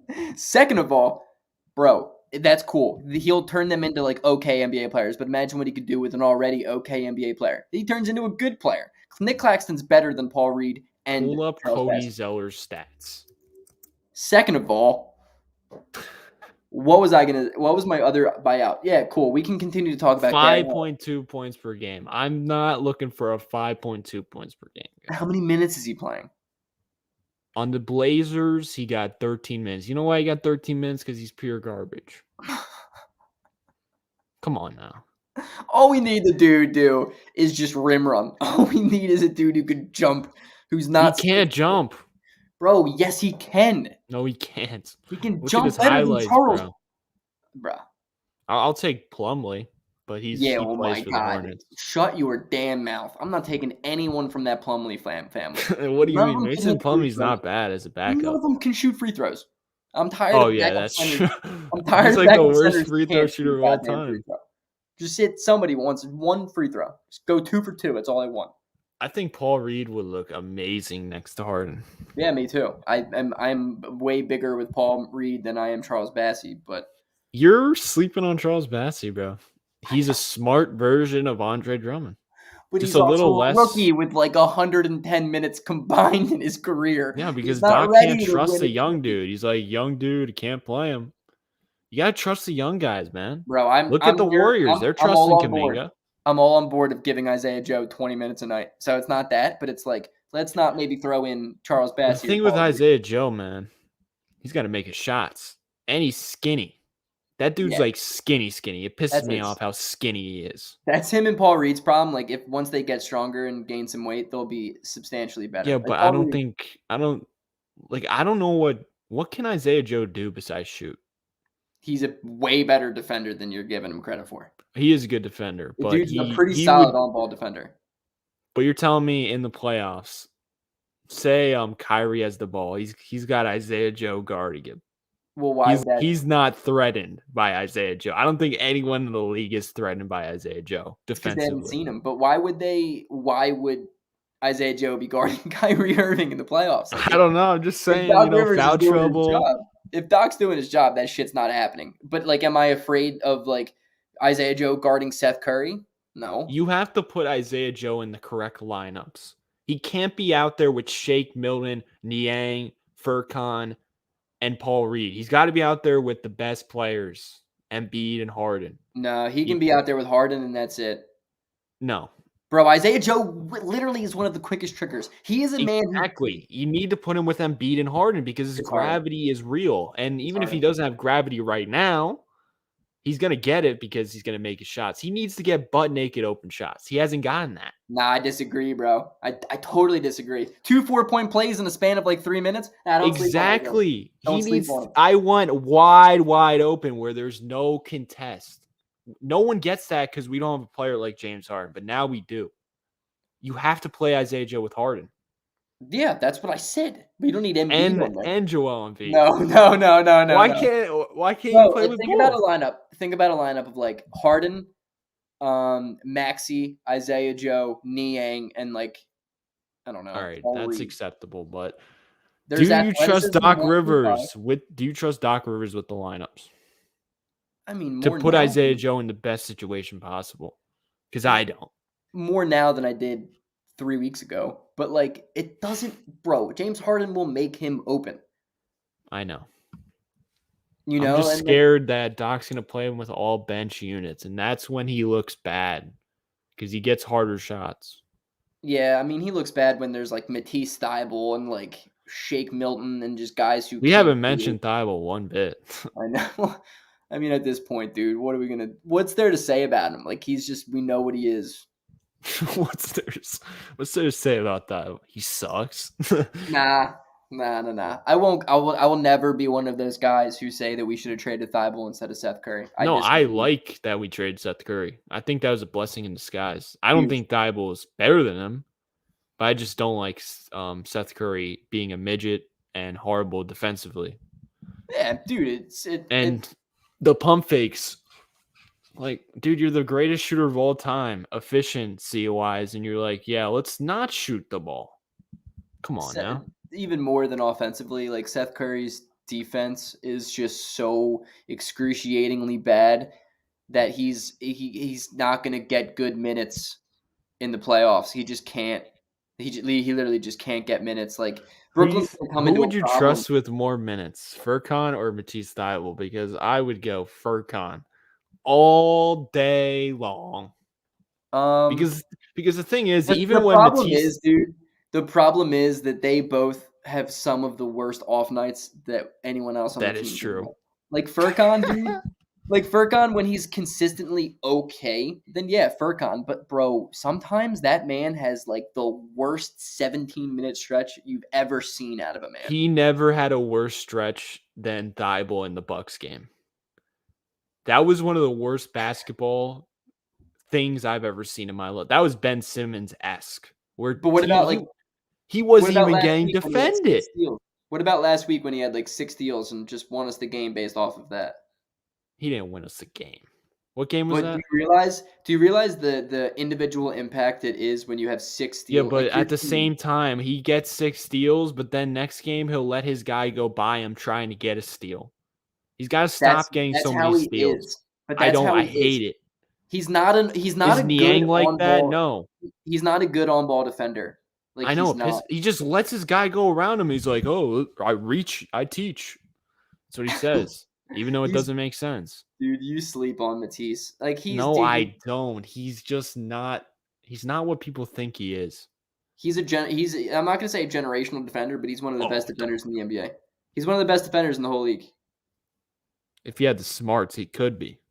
But If he gambled less, he would be a way better defender. I The thing is, disagree. I disagree. I think gambling is what makes him so good. Like, because he's not a no, traditional because when he defender. gambles, it leaves Embiid on an island. And Embiid's like, "Oh, I got to be here. I got to be there," and then lob. Embiid literally lives on an island with everyone else on the team. If you Yeah, but worried about Thybulle has island, Thybulle's not like Danny Green or Niang, who doesn't have the athletic ability to stay in front of his guy. Thybulle can stay in front of his guy. He just chooses not to because he's trying to get a steal in order to get the freaking Sixers Twitter hard. dude, that's Doc Rivers. Doc Rivers is the guy, because if you look through anything Matisse has ever said, he's always like, yeah, Doc's just always trying to tell me, like, just be more wild, like go out and like just make more moves and do crazier shit. Because when he has breakdowns in his play is when he gets steals. Like Matisse Thybulle, dude, I am telling you, he's not a great defender against like stronger physical guards. But Like when Jason he's playing, Tatum. yeah, well, he's actually pretty He's decent played against. well against Tatum. He's pretty good against Tatum. But when he's on guys who are like very reliable on their jump shot, like he is a very good defender, dude. There's no coincidence that he shuts down Steph almost every time he plays him. Like he is a very good That was the defender. one game where I'll say he won us that game. See, Even though it was Shake Milton and Andre Drummond how many in that times third quarter. does Furkan really win us games? I get it. Furkan's more consistent, but like he's not impactful the way that Matisse is. Yeah, but that's what's great about him. He is just a basketball player who's willing to do nothing. Just sit in a That sounds corner awful. and shoot threes, and then he'll swing. This is a big thing about Furkan. He knows when to swing the ball. He'll get it, and he'll quickly make a decision. When Matisse gets it, he's like, Matisse is like, and then he's like okay, so like Matisse brick, is a deer. clank. Matisse is a deer in the headlights, but like Furkan Korkmaz just can't shoot. Like I would hope he swings it. You know who's shooting better from three than him this year? Giannis Antetokounmpo. You're right. Yeah, but he's just having a rough shooting year. The dude is shooting under 30%. You gotta trust that it will get better. Okay, I never said he's shooting. He's got a Harden. Come on, you gotta trust it. Okay. All right, Creator Mav, you don't gotta do that. Nah, he's right though. It's my man. He said Isaiah Joe and Furk both shouldn't see minutes. Well, you lost me on that one. Now, people do overrate Isaiah Joe though. I just want to see him play. Like we don't know if he's good yet. That's my thing. My thing with him is he can only shoot threes. He can't get to the rim. He can't because he's not strong enough. Yeah, he's not strong enough. Like I'm sure he can, but not like consistently. I'm talking about consistently in the playoffs. Yeah, Creator Mav, he's not doing nothing in the playoffs. Like besides shooting threes, which is exactly what we need. So like he's playable, but you got to make sure the lineups are correct with Isaiah Joe. You got to put him in the best position possible. You can't be putting him out there with Furkan and Matisse Thybulle. You're just asking him to fail, right? Easy. I mean, that's like if Doc Rivers put me or you in, wouldn't he put us in with the best lineup? He wouldn't put us in with the bench unit because we're trash. That's how bad we are. Yeah. We ain't NBA players. Ooh, maybe this is a good players. point here. This is kind of a good point here. Granted, volume is not the same, but dude, look at people fall in love with the percentages too much. Look at the form. Look at the form, brother, and the volume. Volume's big. Look at the way Furk shoots. Besides, like the last month, he's kind of been unconfident, but most of the time he just shoots and is like, "I'm living with the result." He's confident. Thing is that how good Furk was the first 3 weeks of the season. You know how bad he's had to have been since then to be under 30% from three. He's had a rough shooting slump. Like, Okay. if you just, like, I see that smile because you're like, oh, shit, yeah, he's probably shooting like 7%. Oh, my God. He's I gonna think win us the finals, man. Ferk's going to be bro, I low-key trust Furkan Korkmaz at the end of fourth quarters. I do. I Yeah, think he's he's going to clutch. be, He's got the clutch gene, bro. yeah, Because he doesn't care. That's the thing. yeah, He's not afraid to fail. yeah. I think That's he's why I going to be like a him. player that's going to play well alongside these guys. I think he's going to be one of the dudes who ends up taking a bigger improvement because of Harden's ability to get the ball to him. That's As why I much as I like him. hate the guy. He's willing to look like an idiot. But the thing is, I don't think he realizes he looks like that. You know, like when he's trying Yeah. to dunk on someone from. Remember when he tried to poster someone? It was wild. Every time he drives the rim, I'm just like, Jesus Christ, dude, anything other than what you're doing. But like, he surprises me with like his facilitating ability sometimes. Yeah, he is a good passer. He's a good passer in small spaces, which is a very difficult thing to be. So All let's right, talk Jane. schedule. You want to talk All right, schedule? all right. I was looking at Furkan's stats and Oh, please continue to go with Furkan. I could talk well, Furkan all night. January he had 24-point game, 20-point game, 14-point game, 12-point game, 17-point game, 13-point game. So it's like What was his he put some efficiency number numbers in January, 42%, from three? 28%, but we were asking him to play backup point guard. And you Yeah, notice against the of course, Bucks, dude. Of course. I he think wasn't playing point guard. he's going to be way better when he's not playing backup point guard because this isn't the Turkey Summer League anymore.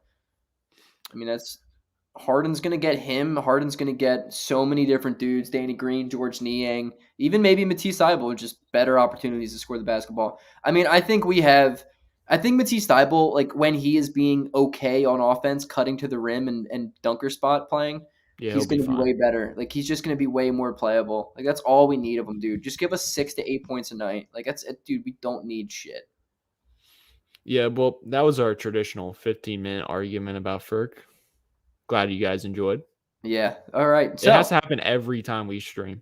yeah, of course, because it's just there's nothing I disagree with you more in this world than This is my that. brand, man. I got to Oh protect my my guy. God. I despise your brand and everything it stands for. I'm the only Sixer fan, man. I feel bad for the dude. He's probably depressed, you know? He doesn't even know what we're saying. I know. There's no shot he gives a shit about He us. doesn't even know English. Yo, you ever think like how awkward it must be for some of these guys like Embiid from Cameroon talking to like Korkmaz from Turkey? Like neither of them can really understand English and like it's broken anyway, so they're probably just like texting emojis to each other. Do you think a Harden and Matisse pick and roll will work? I think it will.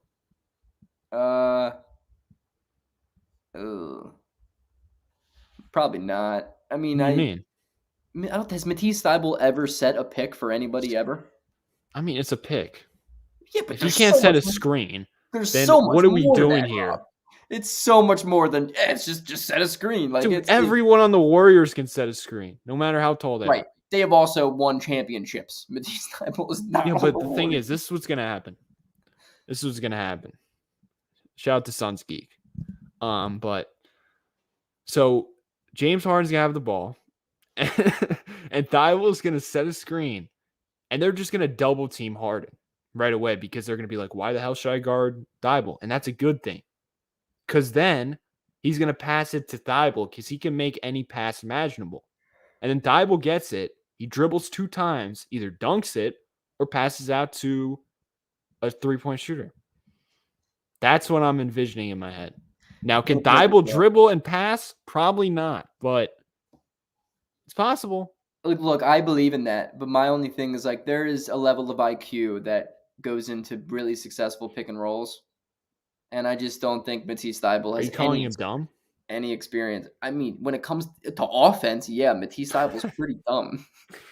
My He's the thing with first one him, to tell you that he's dumb. Matisse Thybulle, when he was a kid, used to have a mental block where he couldn't hit fast break layups until he learned how to dunk, and then are he you was like, "It serious? got way." Swear to God, dude, Oh my, we got you to have get to this watch guy his off the YouTube. team.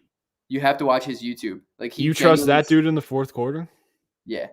He doesn't love basketball either. You could. Matisse Thybulle, He does not love stop basketball. it, dude. Hell no. Stop it. You're telling is me your he's gonna evidence? he's gonna not improve at all, anything for like 3 He's years in the he's, NBA? He does he's not love trying. basketball. He's trying. No, He's, no, no. he's He does trying. not love basketball, Bro, bro. I love Matisse. Matisse is such an I athlete on love him defense. as a person, but he doesn't have the Kobe Bryant mentality or whatever, That the doesn't mean Maxey he's not trying to get mentality. better. You know how many people in the NBA have the Kobe mentality, Romp? Niang has the Kobe mentality. There's like He's a 12, dog. there's like Matisse is not 12 a guys in the dog. league that has that mentality. Matisse is a cat, a pussy cat, On offense, a lovable pussy cat.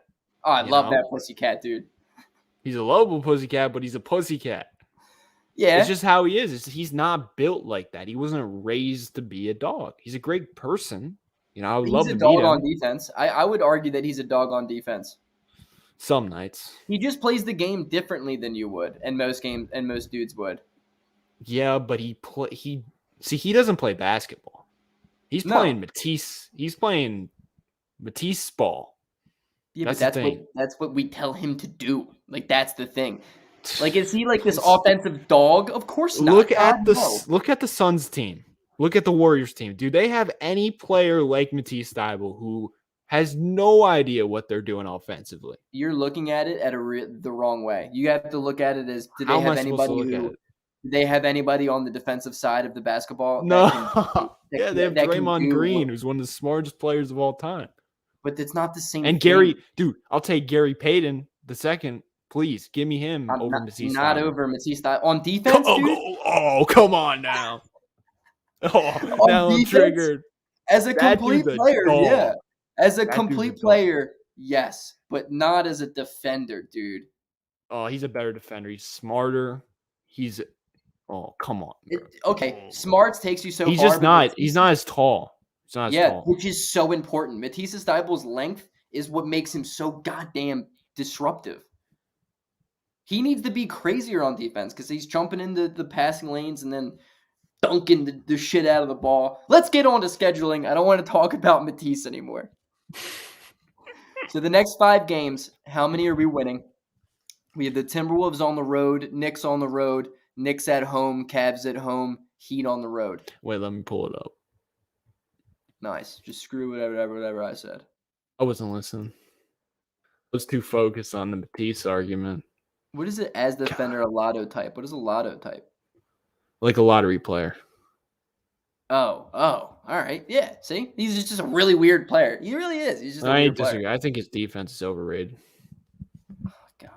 Most nights it's not even there. It's tough. All right, anyway. It's tough. Minnesota, win or lose?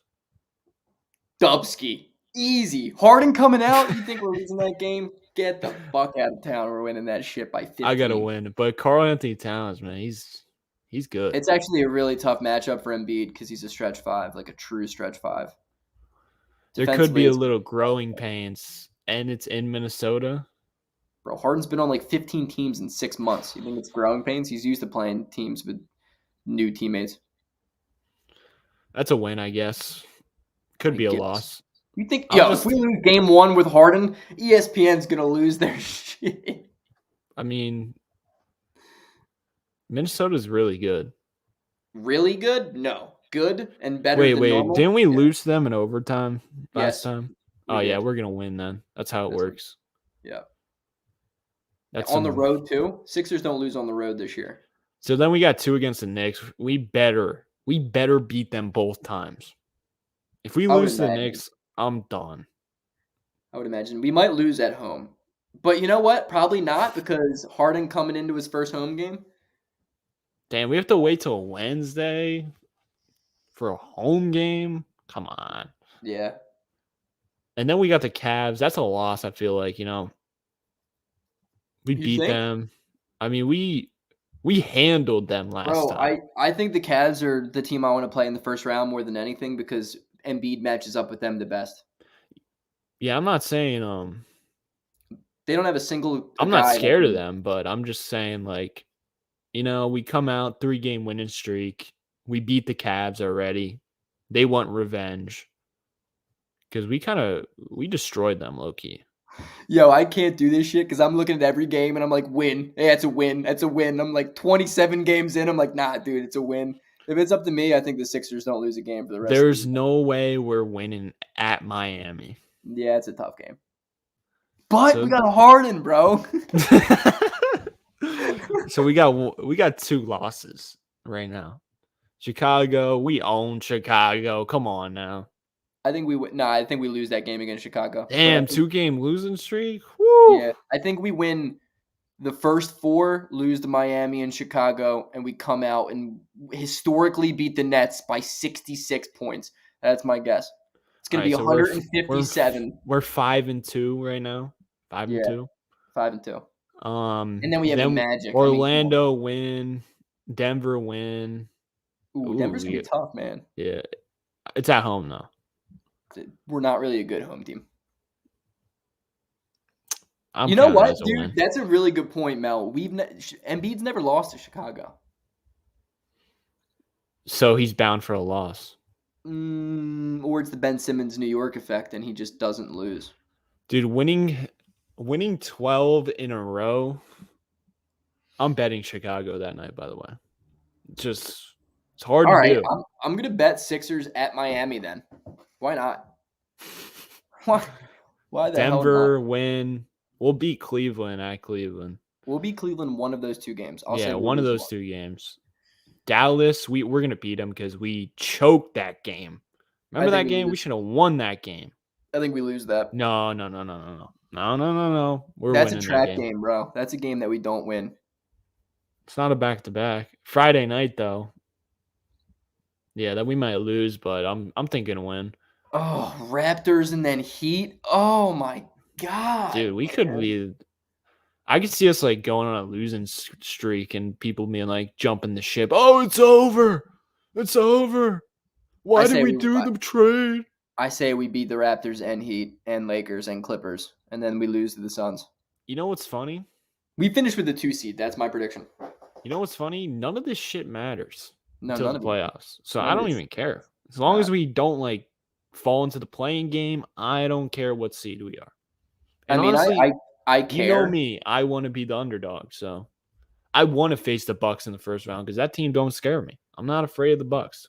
All right, now you're just acting stupid. Yeah. No, I'm not afraid of the Bucks. I said the Bucks were going to win the East last year. But I said if the Sixers play them, we can beat them because we match up well against the Bucks. We do.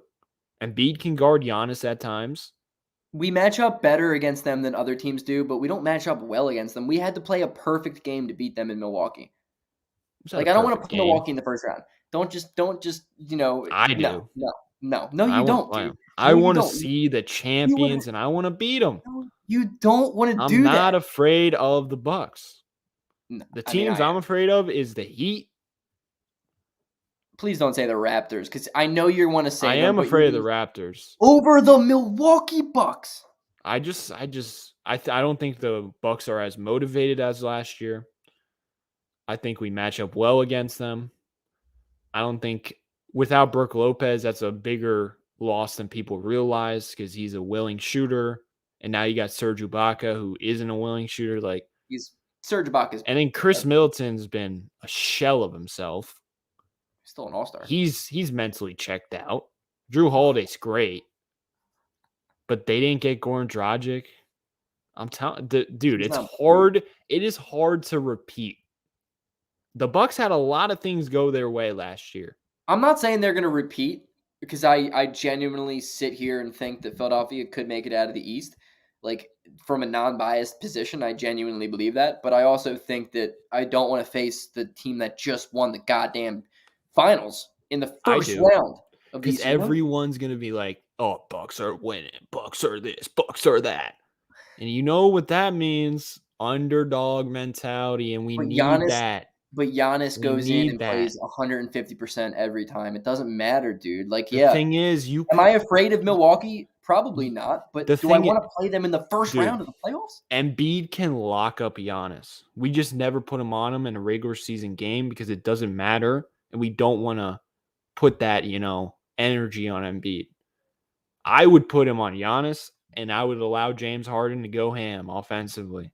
I Because agree. I'm telling you, Embiid can lock Giannis up. But devil's advocate, Lock him up. devil's advocate, Drew Holiday is one of the best possible people you can have to guard James Harden. But Drew Holiday has moments where he looks like pure garbage. Like, remember the first series, or there was the Nets series. He was bad, like I really mean, bad. I hear you, dude. I'm not gonna be I'm not afraid of the terrified. Bucks. I'm not. I mean, I'm not afraid of I'm anyone. not afraid of the Brooklyn Nets either. No, I'm not afraid of Brooklyn. But I'm more. I mean, I'm more afraid of No, this Milwaukee. is the number one team I'm not afraid of. The Chicago Bulls. If are they healthy? Are they 100% healthy? 100% healthy. I'm not afraid of the Bulls at all. They don't play a lick of defense. I mean, They play defense, but not like what stops the Sixers. They're good perimeter defenders, but they're not good at guarding yeah. interior. Okay. So I mean, Embiid's gonna get his 40 every night against Chicago. Like the way I look at it is like matchups for Embiid. Toronto, I'm not afraid of because I'm afraid of Toronto, they bro. don't have a guy who can stop Embiid anymore. Like there's no one in there.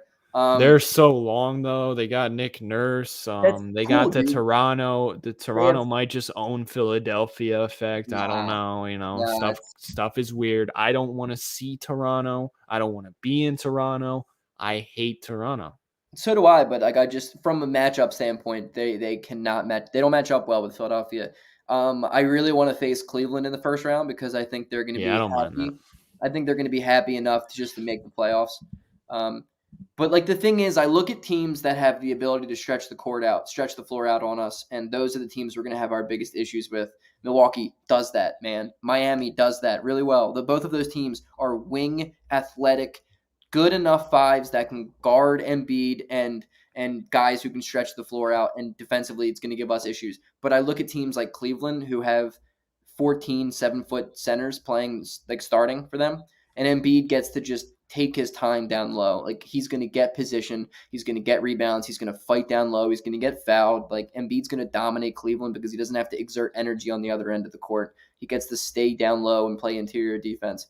But I mean, just from like an obvious standpoint, dude, Milwaukee matches up with us and Miami matches up with us the best than any other team does. Brooklyn is I don't way think too much. Milwaukee does. I think Milwaukee's stupid and is like, oh, I believe that we could allow Giannis. I believe we can allow Embiid to go one-on-one because we're tall and long.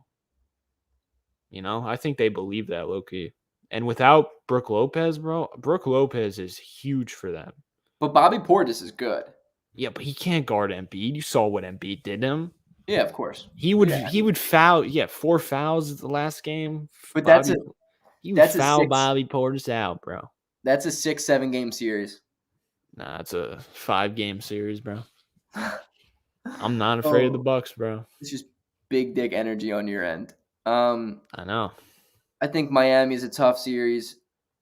I think Boston. We would lose to Miami, bro. Boston low key is solid. I don't think we lose Miami, man. I think so. In the playoffs, I think you need to have the best player on the court to win the series, and we have the 2 best players on the court against Miami. Jimmy Butler, dude, I don't trust him in the playoffs. I mean, he's been weird this year. He hasn't even been their best player. Tyler Hero was their best player for like the first 2 months, and then Kyle Lowry. They're deep. They have a Jimmy great Butler, coach. like, I don't. Dude's been weird ever since he got that contract. Yeah, he hasn't been good, and Kyle Lowry too. I mean, he's been underperforming. Nah, he's been solid. Solid, but he's not like this dude that's worth the money that he got. He makes everything work. He's underrated. Trust me. That's a strong. I love Kyle Lowry. I do. Just trust me. He does the little things. You just gotta trust me on this one. There. That's true. No, he's a big time little thing guy. He pushes the pace when they need to push it. PJ Tucker also has been unreal for them. Yeah. If we had PJ Tucker, bro, I wouldn't be scared of anyone. So swap PJ Tucker for Tobias. Oh my god, we're winning multiple championships. That's how good PJ Tucker is. He is, bro. He's good. Dude, and that's another reason I don't believe in the Bucks. They don't got PJ Tucker anymore. That dude's a dog. So out of the top 5 teams in the East, what team do you think is the team that's going to lose in the first round? So what are the teams? So like I don't even mean standings, but I mean like Miami, Milwaukee, Philadelphia, Cleveland, uh, Brooklyn. I think Brooklyn is the highest possibility. I don't What believe makes in you think Brooklyn. Like, I don't know. I could see the Cavs beating them. I could see they're gonna face. I mean, if they stay where they are at, they're gonna face either the Heat, Bulls, or the third seed, whoever that is, Sixers, Cavs. So they're either facing the you Bucks, think they lose to Cavs, Chicago? Sixers. No, I like us against Chicago. No, I'm saying you think Brooklyn loses to Chicago. Yes. Really? They don't have Kyrie for away games, right? Home games. Home games. As Yeah, of yeah, home now, games. as of now, yes. But their mayor did say it was stupid that Knicks players unvaccinated could come in and play, but the home player can't. I mean, the rule doesn't make any Oh sense. no, It's just, I think Katie's injury is more significant than what they're saying. I agree, and I think Joe Harris is going to be out for a while too. And I mean, I'm gonna look at their schedule. Like, they could lose in the play-in tournament. You know, you never know. The Hornets are a streaky team. You know, No, they might not even make the you playoffs, bro. you would imagine KD is going Dude, to be they ready. got Boston first, L, Milwaukee next, L, Toronto L, Miami, Boston. They got a brutal schedule. And you trust Ben Simmons carrying that team? Come on now. We saw what Ben Simmons is without Joel Embiid. You heard it here first. This is my hot take of the night. The Nets will not make the playoffs. I disagree, dude. They have Kevin Durant. Yeah, but he's not going to be How many back. times does he? How many times does he have to come back from injury to show you how he just doesn't get worse? He's the best player in the Eastern He's not going to Conference. get worse. He's the best player in the Eastern Conference. Alone, he's gonna. If they happen to fall in the play-in, he's gonna be the reason they make the playoffs. He's gonna be the 7. He's gonna be the 7 or 8 seed minimum. I think there's a small possibility they don't make the playoffs. You don't think Ben Simmons is gonna make that team any better? Maybe. I think there's a lot of question marks, though. You know, it could either go really right or it could go. People are just expecting like the Nets to like come in and just have this instant chemistry. Like, there's gonna be growing pains. And is Ben Simmons playing even? Do we even know that? Like, No idea. But you could say the and then same they thing got about Philly. yeah, I know. But You know, everyone is saying that about Philly. But then they're like, Brooklyn, Brooklyn's going to make it to the playoffs, even though they're the 8th seed right now. And the Charlotte Hornets have been pure ass cheeks lately. Like, they're 1 of 9 yo, in their last 10. they're so bad. They're so And bad. so you're They telling me did. they're not going to go on a run? So They imagine did they go on a run. nothing. That's another team they got to compete with. And then the Atlanta Hawks aren't going to just be like, oh, yeah, I don't want to make the playoffs. The I Raptors will. are going to win games. I will Boston's on say a hot that. streak. Like, it's going to be tougher than people think.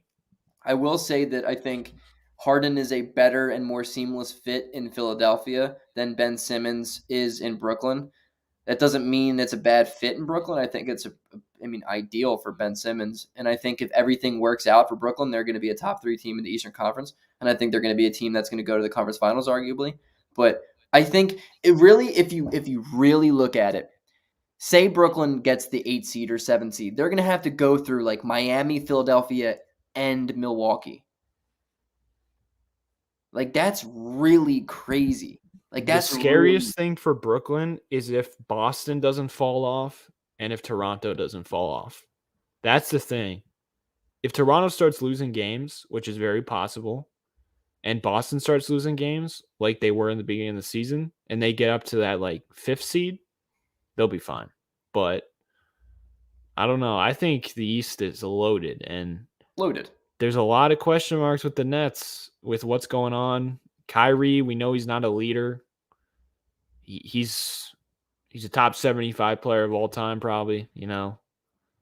But I don't know. I just have this feeling in my head that I should bet the Nets not making the playoffs. It's funny you said feeling in my head. I'm like, I don't think that's where your feelings come from, but okay. I mean, I don't think you. Nah, I mean, I think you're wrong there. Simply because That's fair. they have the best player in the world, so they're going to make the playoffs because he's not going to be out all year. If he was a season-ending injury, yeah, I would side with you. I also think they're going to change the they would change the mandate for Kyrie to play full time. When This dude Simmons, said, I would bet you anything you would not make that bet. I will make the bet. And I will so post on Twitter wait, you want to make this bet? I'll totally make this bet with you. What is the bet? that the Nets will not make the playoffs. I'm going to go look at the odds right now. How much do you want to put on it? I don't know. Let the chat decide. Don't be outrageous, though, chat. Chat, be absolutely outrageous. Just know that I need to pay rent this month. You don't gotta do this. This is just a degenerate. I'm a degenerate gambler, okay? Dude, I'm an absolute degenerate. Once betting became legal in New York, you best believe I went crazy. I'm addicted. I'm $500? Jesus Christ. Hell no, bro. God. To make the playoffs, I could do $100. the Nets are plus 390 to not make it. That's So put that in like layman's terms. So that means they're heavily favored to make the playoffs, but Right. they're not as. I thought the odds would be higher for them. Me For too. them, I Me thought too. it would be like plus 1,000. That's exactly what I thought. So let's So put what's money the on point of this. the bet? I 'Cause, will bet. All right, hear me out. I don't know if you want to agree to this or whatever, but if the Nets don't make the playoffs, I'll give you $200. If the Nets make the playoffs, you give me $100. Oh, can we lower it a bit? What do you want to lower? 50, 100? I can do that. All right, I'll give you 50, 100. I'll take that. All right, bet deal. Nice. I'm gonna have to. I'll clip this. I'll put this on YouTube so I can remember this. Dude, I'm gonna be watching every Nets game now, just fucking voting against them. Dude, I'm gonna be the biggest Patty Mills fan from here on out. Nah, dude, you don't want that. Nah, I don't either. So give me your 1 to 8, the way it's gonna be now. Like your prediction for 1 to 8. Doesn't have to be in order because it's so clusterfucked, or you can if you want. I think the Heat will get the 1 seed, and then I think the Bulls will get the 2 seed. I think the Cavs will get the 3 seed. I think the Sixers will get the 4 seed. Bucks 5th seed. Celtics 6. Raptors 7. Brooklyn 8. Charlotte Hornets 9, and Atlanta Hawks 10. Actually, I'm gonna put the New York Knicks in there. No, I'm kidding. Wait. So you didn't say the Nets, right? Or you did? Yeah, I said them as the 8th seed, but I'm gonna put them at the 9th seed actually, and the Hornets at the 8th seed. Okay. So I'll say Miami at 1. I think they've been way too good without all of their guys this year. That's a system right there. Miami at 1, Philadelphia at 2, Milwaukee at 3, Chicago at 4, Boston at 5, Cleveland at 6, Brooklyn at 7, Toronto at 8, and then the teams that lose in the play-in are going to be Charlotte and Atlanta. Yeah, chat's forgetting about the play-in. They're like, you just betted the Nets. I know. There's a play-in though. If they lose in the play-in, they're out then, you know? Right, yeah, we're not talking play-in does not count as the playoffs. So if they lose in the play-in, they don't make the playoffs. Yeah. Fuck that play-in making the playoffs shit. Yeah. Come on, no, so that's not corny, dude. So corny. Imagine the Nets lose both play-in games. Oh my god, that would be hilarious. In the home court too, because Kyrie can't play. Dude, this bet is happening. He's gone. He's gone if that's the case. KD don't even want to be there no more. That's another aspect people forget. He just signed an extension, dude. Nah. Once he realizes Ben Simmons ain't there mentally, he's out of there. Well, that's not a this year thing. It's at least another year. So let's go into Western Conference. He's coming to the Sixers. Yeah, right. Go 1-8 in the Western Conference. Okay, hold up. I love that we made this bet, by the way. I'm never going to forget this day, Romp. Phoenix Suns will get the 1 seed. Really? The Grizzlies will get the 2 seed. The Warriors will get the 3 seed. The Mavericks will get the 4 seed. The Nuggets will get the 5th seed, and then the Jazz will get the 6th seed. Actually, I'm getting ballsy here. The Jazz will fall into the... Oh, do I want to do that? Yeah, fuck it. Jazz will fall into the play-in tournament. They'll be the 7th seed. And the Timberwolves will be the 6th seed. And then the Clippers will be the 8th seed. I think the Pelicans will be like the 10th seed or something. I think they're going to get in the play-in. Lakers might not make it. But they probably will. I'll put the Lakers at the 9th seed, whatever. Are the Lakers getting into the No. playoffs? No. Clippers will beat them. Clippers will beat whoever they play in the first game. Imagine that. That'd be crazy. Okay, so I'll get into it. Paul George might come back too. Paul George comes back, the Clippers are going to get above the play-in. Nah, Paul George and Kawhi are done. Chris Paul might be out until the playoffs, which is a huge thing. But I still believe that Phoenix is going to be the number 1 seed. That's a no-brainer. I think Phoenix is I think they're the best team in basketball. Yeah, they're so good. I think the Warriors 2, Memphis 3. I think those top 3 are pretty set in stone there. I'm going to say Dallas at 4, the Jazz at 5, and then it's going to go Nuggets, Clippers, Lakers, Timberwolves, and then the Kings maybe? I like that. I mean, I think the Sabonis box is better than what the Pelicans can give you, especially no Zion. The Spurs, I just don't think they really want to win like that. And the Blazers, though they've been really good lately, They're tanking. I just don't think they're gonna be good enough. I mean, they're on a 4-game win streak, and Anthony Simons is that guy. But yeah. I don't think so. And low key, maybe this is the Kings' time. How many games back? They're 3.5 games back from the 10th seed.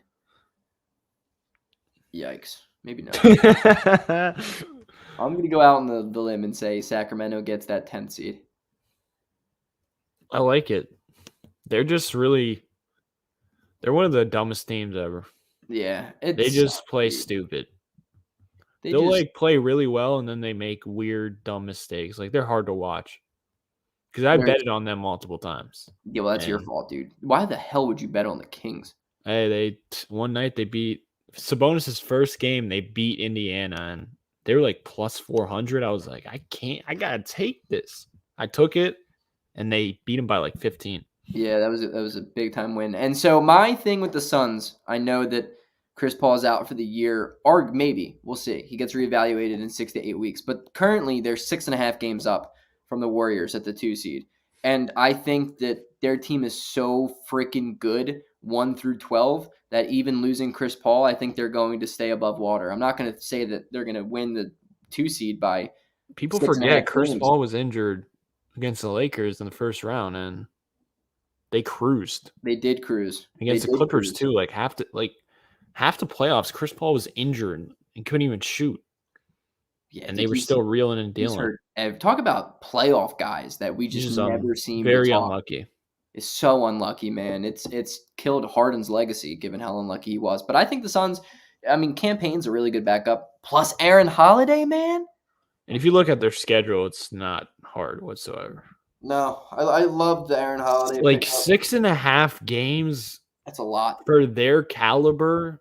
It's a lot. It's crazy. And let's talk about their next 5 games. It's the Thunder win, Pelicans win. Jazz, they're treading down in the wrong direction. Blazers probably a win. Knicks probably a win, and then they play Milwaukee. Finally, a good team. And the thing about the Suns, bro, they make shots. They do, and they play hard no matter who it is. They always play hard. And Devin Booker is, I think, going to be an MVP candidate if their team can consistently be at that 1 seed. And I think he really, really wants that. I think he's capable of And doing it still. DeAndre Ayton hasn't even played a lot this year. He They've is been winning with Biyombo and JaVale McGee. dude is an interesting player to me, man. Ayton. Ayton is a mystery. He really is. I think he could. I don't know. I don't know. I think he's so good because of Chris Paul, but like I think he holds back. His hook shot, bro. Oh, He's a nice he player. doesn't miss around the rim.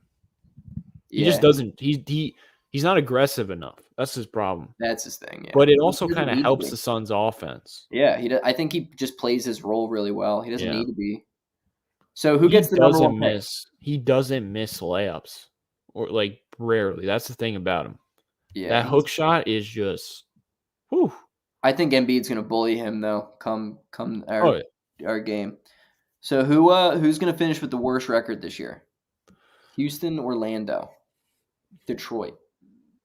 Probably Houston. Yeah, Right? I think so. I think I might say Orlando. Oh So yeah, they got Eric Gordon, so they might win. How are the Thunder not the worst team in the league? They suck at tanking. They're not even Yeah, they playing do. Shea Gildress. What is the Thunder plan? Just draft a bunch of mediocre guys and not draft a star player? Like, what's their plan? Josh They're Giddey's gonna, pretty good, dude. yeah, I but think their he's thing, not gonna transform a franchise into like a dude. They have contender. 30. They have 32 first round picks. They don't need a guy to transform.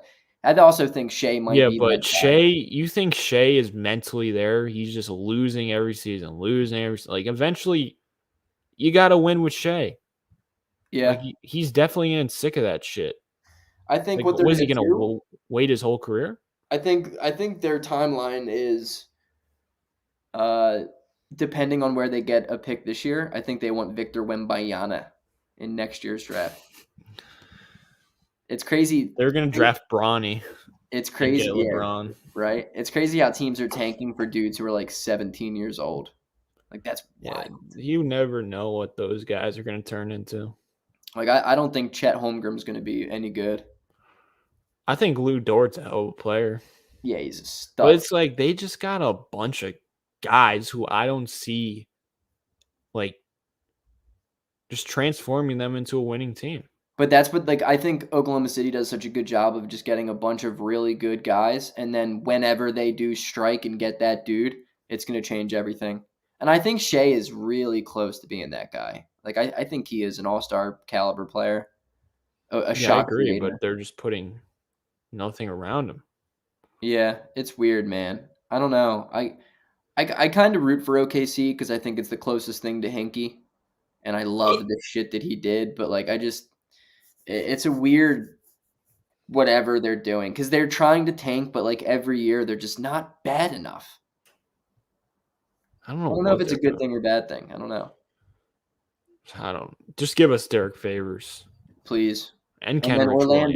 Orlando, just wave Gary Harris. Yeah, It's wave that simple. motherfucker. It's Please. simple. Please, dude. He would fix every issue that we have with every Maury's got to like do something. Like, come on, man. bribe him. Like they're 13-47. That pisses me off. Like that's the little shit that doesn't go the Sixers' way. Especially because this team's not going to re-sign him. And how many goddamn guards do they have, man? Yeah, this is I'm gonna all look up some This Gary is all Jonathan Isaac's fault. Yeah, right. So it says Gary Harris is not pushing for a buyout. Maybe hoping to re-sign. Why do we always get like the guys who just Bradley Beal? Oh, I don't want to leave Washington. They're really good. It's like, come on, man. That's crazy. Even though All he has to do. Bradley Beal's coming to the Sixers this offseason, bro. I'm I telling you. agree. I really do agree. Let's talk about that and then we can end it. So let me just go on about it. I want to hear your opinion on that whole thing. My opinion is I think Daryl Morey's plan is to drop Tobias Harris and, sign another star. And I think Bradley Beal has made it clear that he's going to test free agency, whatever it is. And if he looks and has a chance to play with the MVP, Joel Embiid and James Harden, like why wouldn't he sign? And if you get rid of Tobias' contract, that opens up a lot of money. So it's happening, right? I think that Beal wants the Supermax more than anything. So it's going to be a sign and trade because, like, I don't think he cares where he goes. Like, I don't really think Beal is an alpha guy. He's not a Kobe mentality. He's not a guy who wants to put the team on his back and win a game because he just can't. Like, he's not that good. He's not a number one on the team. He never has been. He honestly, man, Wall pre-injury may have been the better guy for that team. Like, I think they were right all along with that. And like, I like Beal, but I think he's very overrated. He's had a terrible, terrible season, and I think it's all about the money for him. So that being said, I think Daryl Morey absolutely wants to go out and get that dude, and I think he sucks, but let's get him. Yeah, I think it's very possible. I think Morey's willing to throw $220 million to him and trade Tobias Harris, trade Matisse Thybulle in a first-round pick, whatever it would take. But please. I mean, that's a great deal just when it comes to value. Will it be great 5 years from now when we have Beal and Harden fighting for the ball? Yes, it'll be so fun to watch. Yeah, I don't think so. Defensively, we're going to be one of the worst defensive teams ever, which I want. I want to be the best offensive team ever and the worst defensive team because last year it was like, oh, we're defensive forces. We got Thybulle and Ben Simmons. And then Trae Young pick and roll, lob, three-pointer, lob, three-pointer, Lou Williams and Trae Young lineups. Up, we can't score on them, but we could play defense on them. Lou Williams scores 30 points. It's like defense don't mean shit no more. I think I'm more on board with what Mel says here, and it just comes down to if we could trade Tobias Harris to clear up cap space in general, Bradley Beal's not going to go. Bradley Beal's not going to go somewhere and make that team the contender because what he's going to do is he's going to re-sign for $220-something million because he wants that cash moolah. And I don't think Bradley Beal brings in anything that we need. Like, he's just a poor man's Harden. And then what happens with Maxey? Like, do I think that there's some talk around it? 100%. But trade Tobias Harris. What? You don't want Bradley Beal? It depends on what the offer is. If it's straight up Tobias Harris and like a protected first, then yeah. Yeah, but this is on brand with Morey, man. You think he's going to build depth? Come on now. Maybe he's learned something. Like, we need depth, dude. We need it. Soon we're not going to have a point guard. He's going to be like, let's go tall ball. Because you know how he went small ball in Houston? Yeah, he wants tall ball now. Sweet, because that really works. Once Harden doesn't work out, he's going to be like, fuck it. We're going all 7'5" centers. Let's bring in just how the process started. It is. Noel, what better way to end it full circle than just to come all the way back down? Sign Horford to a vet min and play him at the small forward. What a stream. Oh, my God. All right. Well, Romp, any last words? I'm excited to watch the Sixers. That's all. I hear you, dude. Everybody go subscribe to Romp. What is it, Romp 2.0 on YouTube? Yeah, Sixers Talk with Romp. All that Sixers good Talk stuff. With Romp. All that. Oh, that hurt. Yeah. Appreciate you coming out. That was a fun hour and 58 minutes. We always make good content together. Yeah. Until next time, bro. We have a bet. We do have a bet. And what is that bet for all the people in the chat? Nets not making the playoffs. $100 to me, $50 to you. If they do make the playoffs, easy $50 to me, guys. You're not getting it, bro. Easy $50. This man just bet against Kevin Durant and Kyrie Irving. I'm telling you, bro. Half of Kyrie Irving. Just Irving. They're falling off a cliff. I hope so, but I don't think so. That being said. Hey, at least you win either way now. Yeah, I guess so. I kind of. You get money. Yeah, right. And if they do fall off a cliff, that's good for the Sixers. So it's like. Yeah, we enjoy cliff falling. That's a fun thing to do. All right. Romp. Peace, brother. Fuck the Nets.